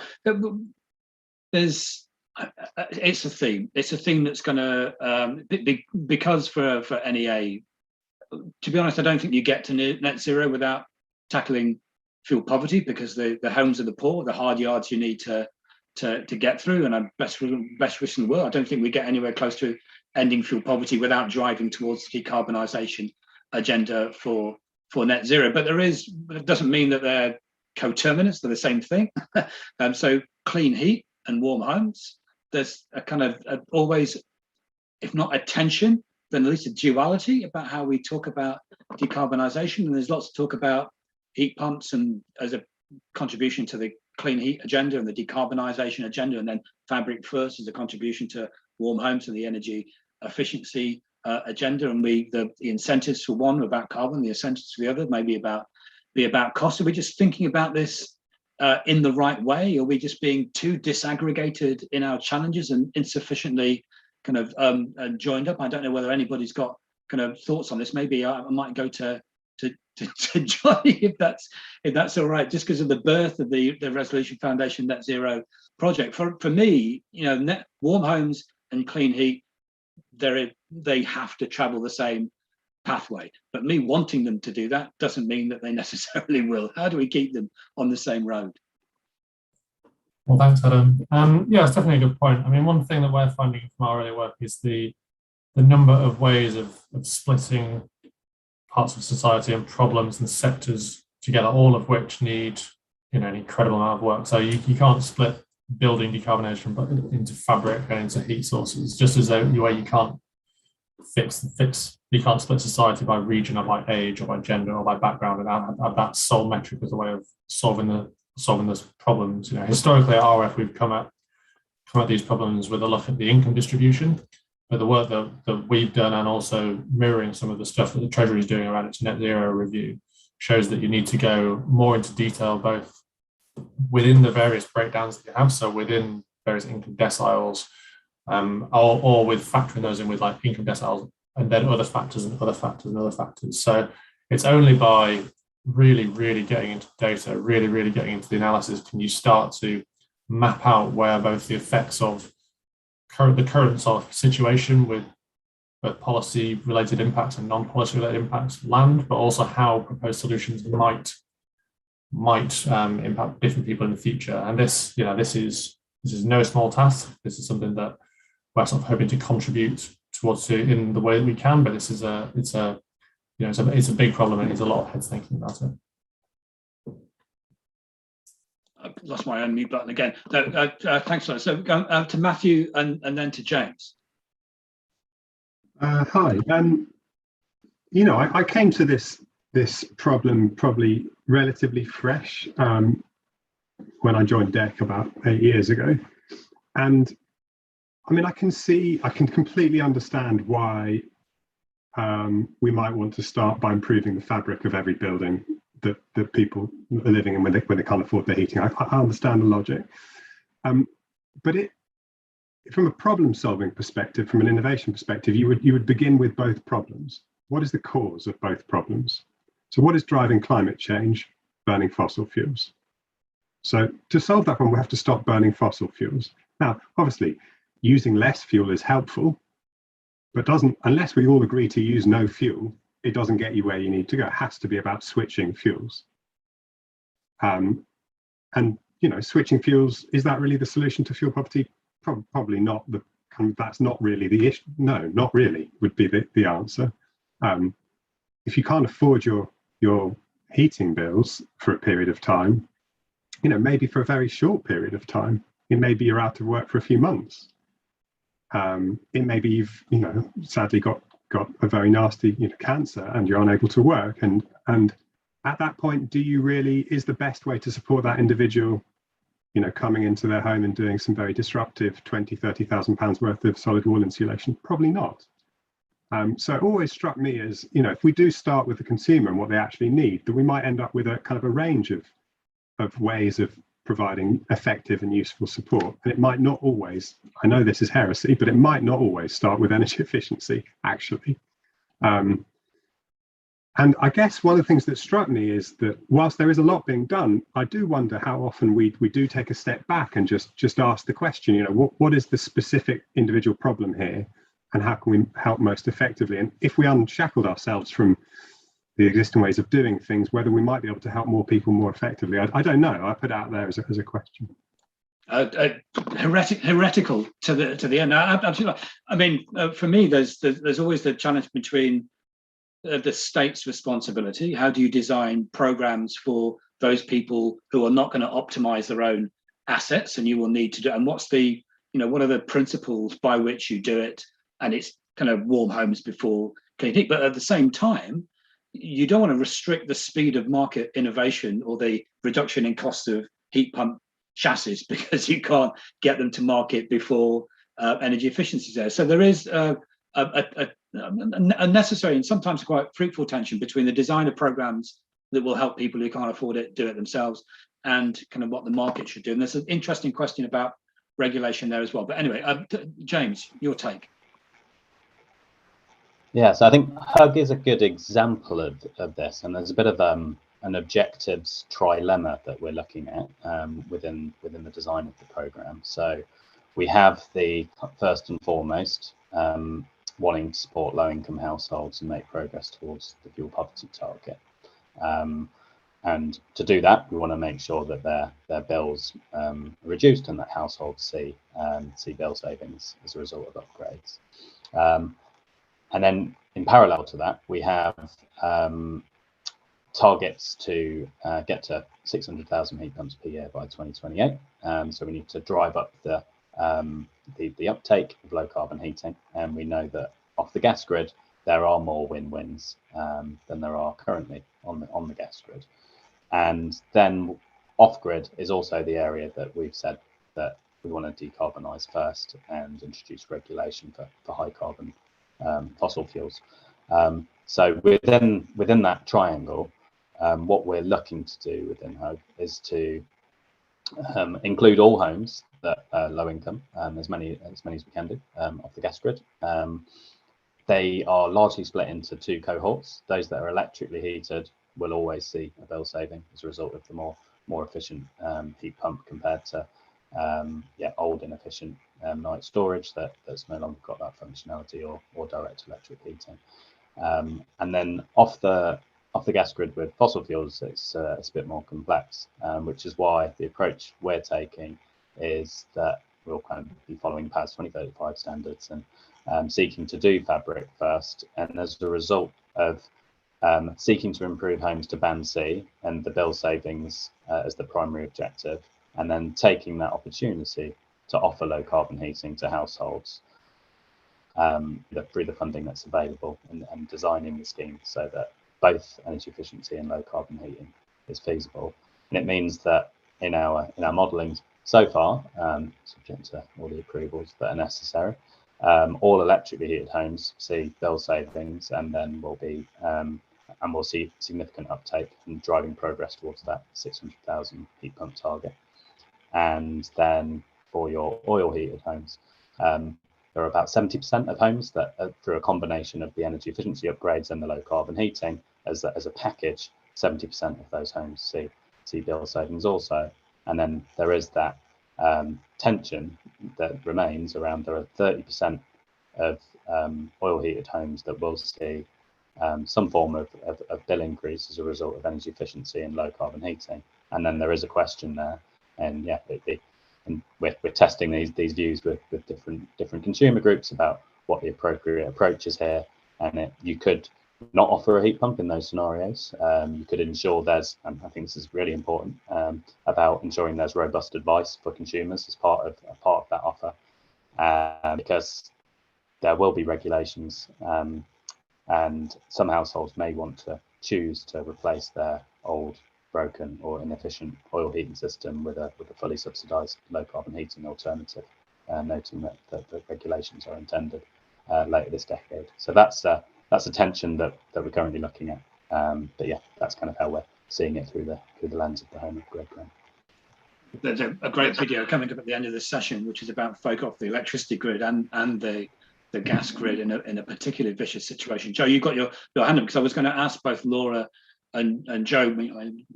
Joe, you're on the policy side, but as advice organisation, the way that you hear these, the cost and the carbon challenges or inquiry come through to your organisations. But Joe, you got your hand. Over to you. Great, thanks, Cher. I was just going to say, I think in terms of sort of getting people out of fuel poverty, I think it's much more like a holistic approach. So we need to tackle sort of the energy efficiency of people's homes, but also there are other things that we need to think about. So from the people that we see, for example, with the coming cut to universal credit and the lifting of the energy price cap, 75% of people that we see about debt and benefits won't be able to afford the basic essentials after they've paid their bills. So that's obviously going to have a huge impact on people being in fuel poverty. So I think it's really important to think about different ways that we can tackle this problem, because not one way to think about is actually going to ensure that we get people out of fuel poverty. And also, as you engage people at the moment of crisis, their horizons can very narrow down to the stuff that is inescapable and urgent, and everything else dissipates a little bit. Laura, have you got any kind of insight that the scale of the numbers and the fact that you're driving through advice support for people about low carbon energy saving technologies? Yeah, I think we certainly saw when COVID hit, crisis for many households and families, and we saw that in the calls we were getting and the inquiries and questions we were getting to our advice services.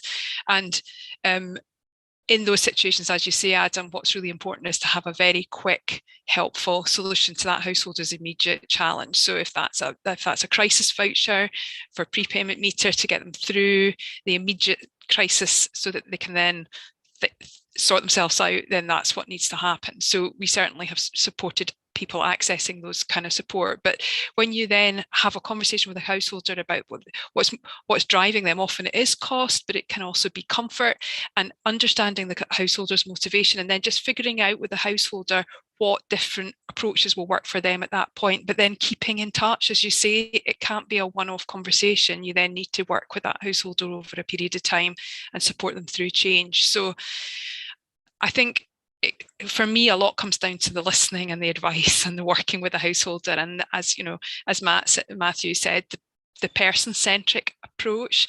And you're right, you know, we don't advocate going in and whacking in insulation willy-nilly regardless. It's about having the conversation with the householder. But it is really important to insulate as far as it's possible to insulate, because that usually ticks the customer's boxes as well, if they're worried about cost, you know, if they're worried about comfort. So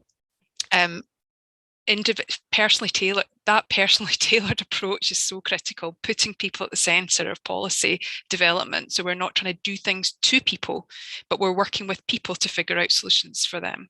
I think that's just so important. One of the reasons why we're so keen to drive acceleration of smart prepayment meters is you open the doors not only for the householder, but for the supplier to think about innovation, customer service, energy services, better controls, better levels of engagement to the extent that it's necessary. I'm not a huge one for saying you put it all the weight on the active consumer's shoulder to do everything, but that automation, all those opportunities are there, which aren't if you're just a burden and a cost center and a debt recovery mechanism for so many customers. I think that is so important. There's an issue, again, that's very, very live at the moment, and absolutely right, which is about the distribution of costs around the route to decarbonisation and net zero. And I think it's crystallising at the moment around the way in which policy costs are weighted on electrically heated homes or electric householders. I mean, I wonder whether that's, you know, in terms of the equation about how you can both enable people, the worst first to be at the front of the queue for getting the benefits without them exposing them to the cost burden on policy, is something that's live. Maybe James, although your camera's just gone off, so maybe you anticipated this question, because it's something we put to the minister. It would be cruel to continue to pursue you if your camera's off for a very good reason. But I don't know, maybe Joe from Citizens Advice can angle how you're seeing these whole challenges about what we do to rebalance and how we should rebalance what is clearly not a very progressive way of recovering costs, and it's entirely perverse if you're trying to drive through greater penetrations of heat pumps. Yeah, I think it's an interesting question. I think also thinking about it in terms of gas bills as well, because as we sort of decarbonise the economy more, sort of the burden of cost is going to be falling more and more onto gas customers. So I think there's definitely something we need to sort of think about how we sort of redistribute these costs in a fair way. And that is definitely something that we're kind of thinking about at the moment, about like what the best sort of mechanism to do that might be. Matt, over to you, and then I'm going to ask the contributors just to think about the one thing, you know, of the range of interests, whether it's about regulation, whether it's about market innovation, whether it's about policy design, whether it's about levels of funding that you would most like to see to ensure that, the worst first, those individuals, those peoples living on the lowest incomes, probably in the least efficient homes, what we could do to ensure that we do get them to the front of the queue and they are the focus of our attention and not just the rung. But Matt, you were going to come in. Yeah, just on sort of the rebalancing costs question, I think you see a lot of people saying that the way to make heat pumps more attractive is to make electricity cheaper and gas more expensive. I just don't think it's anywhere near the right thing to do right now to make gas more expensive for the millions of fuel poor households that rely on gas to heat their homes. So I think that right now just is not an option from my point of view, and I think it's politically not an option either. So then you think about how do we make electricity less expensive, and there are some legacy costs on electricity bills that could be put into general taxation. I think that's the fairest thing to do, is find those costs on electricity bills, those policy costs that are regressive in their nature, on the cost side, and not providing a progressive service on the benefit side, like renewables obligations, for example, and bring those into general taxation. That would make heat pumps more attractive. It would make a fairer distribution of costs, and it would actually help those fuel poor households who heat their home electrically without penalising gas users. So that's my take anyway on that. Shall I answer your next question as well? And you were going to give me the opportunity to be cruel and say I'm going to go to you first while you were speaking and didn't have a chance to think about it, but you've volunteered for cruelty yourself. Yes, go ahead.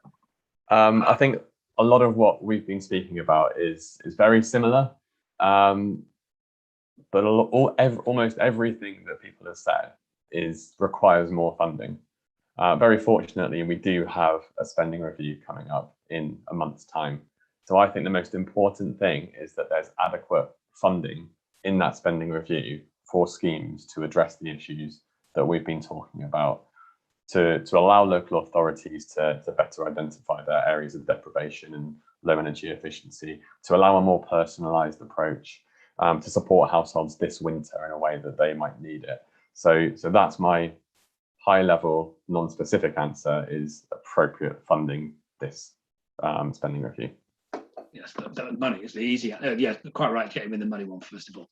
Who'd like to go next? The one thing, market, innovation, funding, programs that you'd most like to see.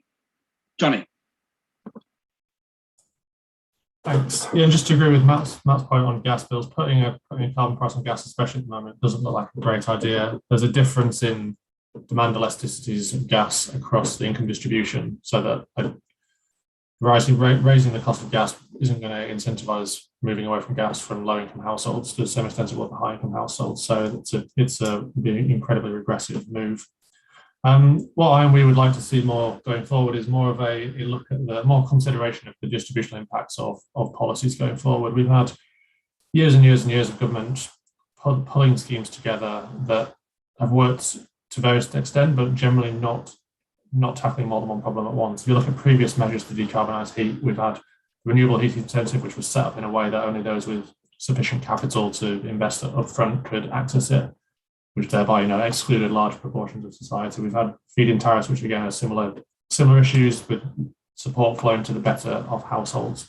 And as we move to sort of the next stage of decarbonisation, sort of the next decade, when we've got to really start facing up to more serious problems, it's vital to make sure that we bring people with us, that we figure out beforehand how policies are going to land, both in terms of decarbonisation and also as cost of the exchequer, but also the societal impact that they have, to make sure that they don't just they don't see the costs fall on those that are least able to shoulder them, and they don't see the benefits flowing to those who need them the least.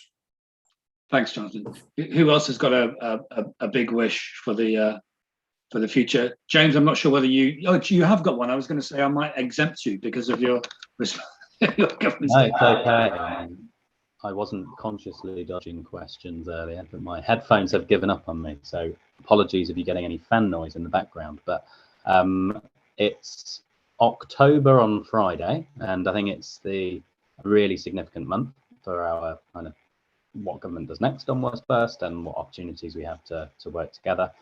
So obviously there is the spending review, and we're hoping for significant funds that should be targeted at the worst first. So the funding is important, but I think what is equally as important is having a longer term plan for how we're going to continue to tackle those facing the most severe levels of fuel poverty. So the strategy sets out really important principles, and we need the next suite of policies to back up those words. So yeah, I obviously have direct hopes on the home upgrade grant, but equally as important are things like social housing decarbonisation fund, finalising the the eco-government response, all setting out a bit of a plan for what the next what the next 3-4 years will look like, and then we'll have the long overdue, but it's often a good thing. If strategies take a long time, it usually means they're trying to be ambitious. So hopefully that'll be a good thing for a heat and building strategy and a net zero strategy to set out a plan beyond the next 3 years as we kind of work together towards 2030. Brilliant. Let's go Joe, Matthew, and then last word to Laura. Hey, thanks. I think the one thing I'd like to see is more streamlined and robust consumer protections, because at the moment we're just seeing so many issues that people are having when they're trying to install energy efficiency measures. And as we sort of progress towards net zero, more and more people are going to be interacting with this market. So it's really important that we get that right. And there's a great opportunity to do that now, whilst we're sort of at the beginning of this process, rather than waiting for a few more years when the potential detriment is going to be much greater and could actually affect people's view of net zero in a negative way if they have a negative experience of installing these improvements. I think that's dead right. Matthew. Yeah, thank you everybody for the day. I think it's been really interesting to hear from others. I think it's really easy to say what not to do. So it's a good question, Adam. What should we do? I guess there's probably two things, if I'm honest. So one would be that if we're planning as a nation to spend many billions solving a problem, we ought to allocate some proportion of that to continuously improve the approach, figure out how well it's working, and improve and optimize. Because however brilliant any of us are, we'll never do everything perfectly first time. So that'd be one of my asks. We allocate, pick a proportion. Doesn't have to be 50%, could be 0.5%, but that'd be well worth doing. And then the second thing is that, I think we're lucky at the Catapult, we're doing some interesting stuff, but all of the most interesting stuff we've ever done has been in association with others. So if you are struggling with this question and you are thinking, you want to be creative and try and do something a bit different and use whatever situation you're in to kind of help solve this problem more effectively, then get in touch, because I think it'd be much more useful for us to be helping others solve the problem. We're a tiny little organization of 100 people, so it's a kind of a carrion call for innovators out there or creative thinkers out there who want to solve the problem more effectively to get in touch to see how we can do that together. Absolutely. Partnerships in our DNA as well is absolutely right. Laura, over to you. No surprise, I'm going to say we need much better and more advice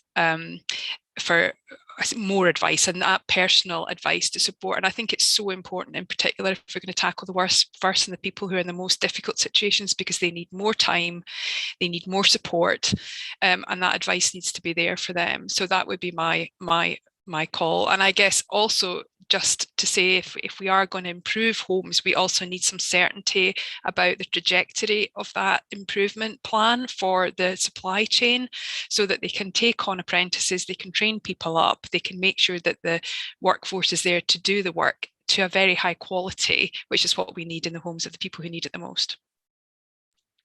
Fantastic. Look, thank you so much to all the panelists. It's been an absolutely brilliant discussion. So delighted to have the Minister here as well. So we're going to end this session with a video from Community Action in Northumberland, because if you think about the worst first, well, some of these folk have got it kind of really hard off the gas grid, off the electricity grid.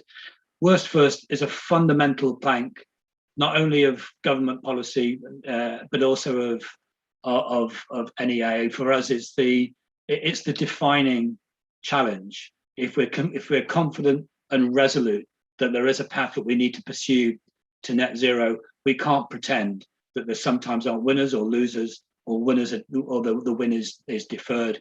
So in using Matt's kind of phrase, it's not just left behind, it's at the front of the queue. So thank you so much for the panelists and all the questions. We're going to run the VT now, and I hope you stick around for the future sessions. Thank you.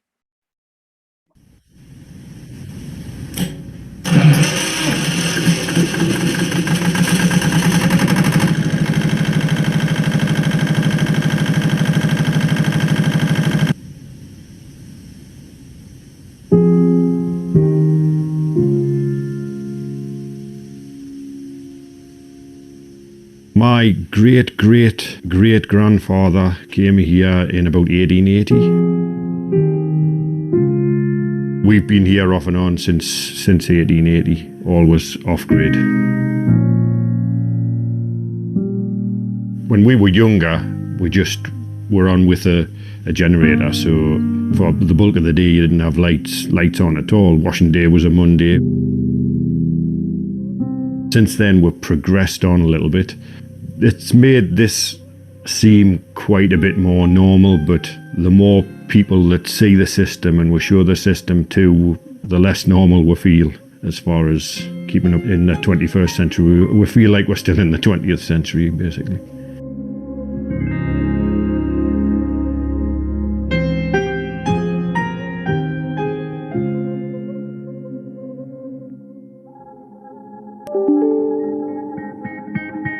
A very similar hill farm a little bit further north in the Northumberland National Park got mains in, I think it'll be about 10 years ago. I think it costs around about 35,000 then, so I mean, it could almost be doubled now, I don't know. It would just be impossible for us to find that kind of money to be able to pay for it. I would love to have mains electric. And somebody asked me the other day, what would you do if you got a letter or telephone call? And I said, I think I'd just sit and cry. Half out of, let's see, half out of relief that you wouldn't have that worry anymore that something was going to go wrong with it, and you couldn't afford to put it right, and half out of, at last, I've had enough managing. I don't want to just manage anymore. I just want to be able to do just what you want normal. to do. Just be normal.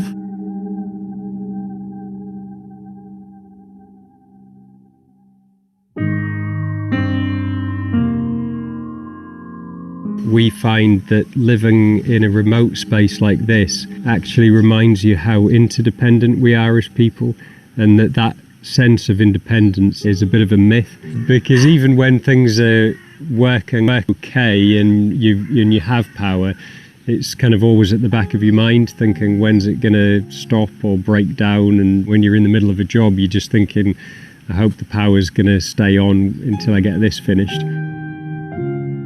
If we have a problem with the generator, there's often that pressure just to try and fix it yourself because of the remoteness of where we are, even when sometimes you know what you're doing isn't necessarily that safe. Sometimes I'm worried if something has gone wrong with the generator and Scott goes out to try and sort it out, that something might happen to him because he's sort of playing with electricity. If something did happen to Scott or he became ill or whatever, you know, I wouldn't be able to stay here. We'd be in trouble.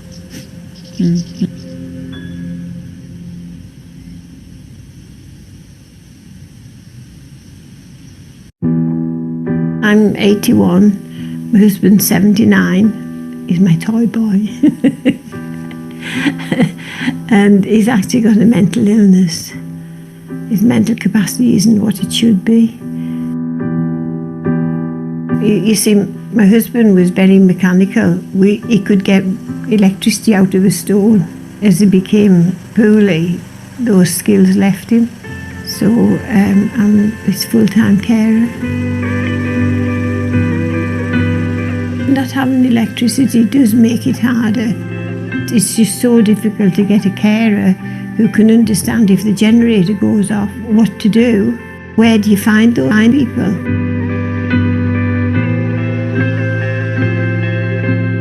It's just so difficult to leave him. I can't leave him.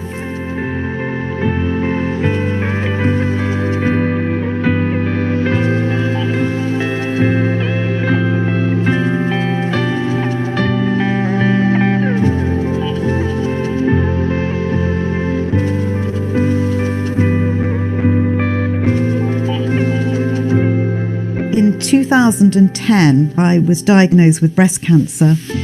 I had to have chemotherapy and radiotherapy. In October of that year, my husband decided to leave me, and I found myself with my son here on my own, having absolutely no idea about power. what to do.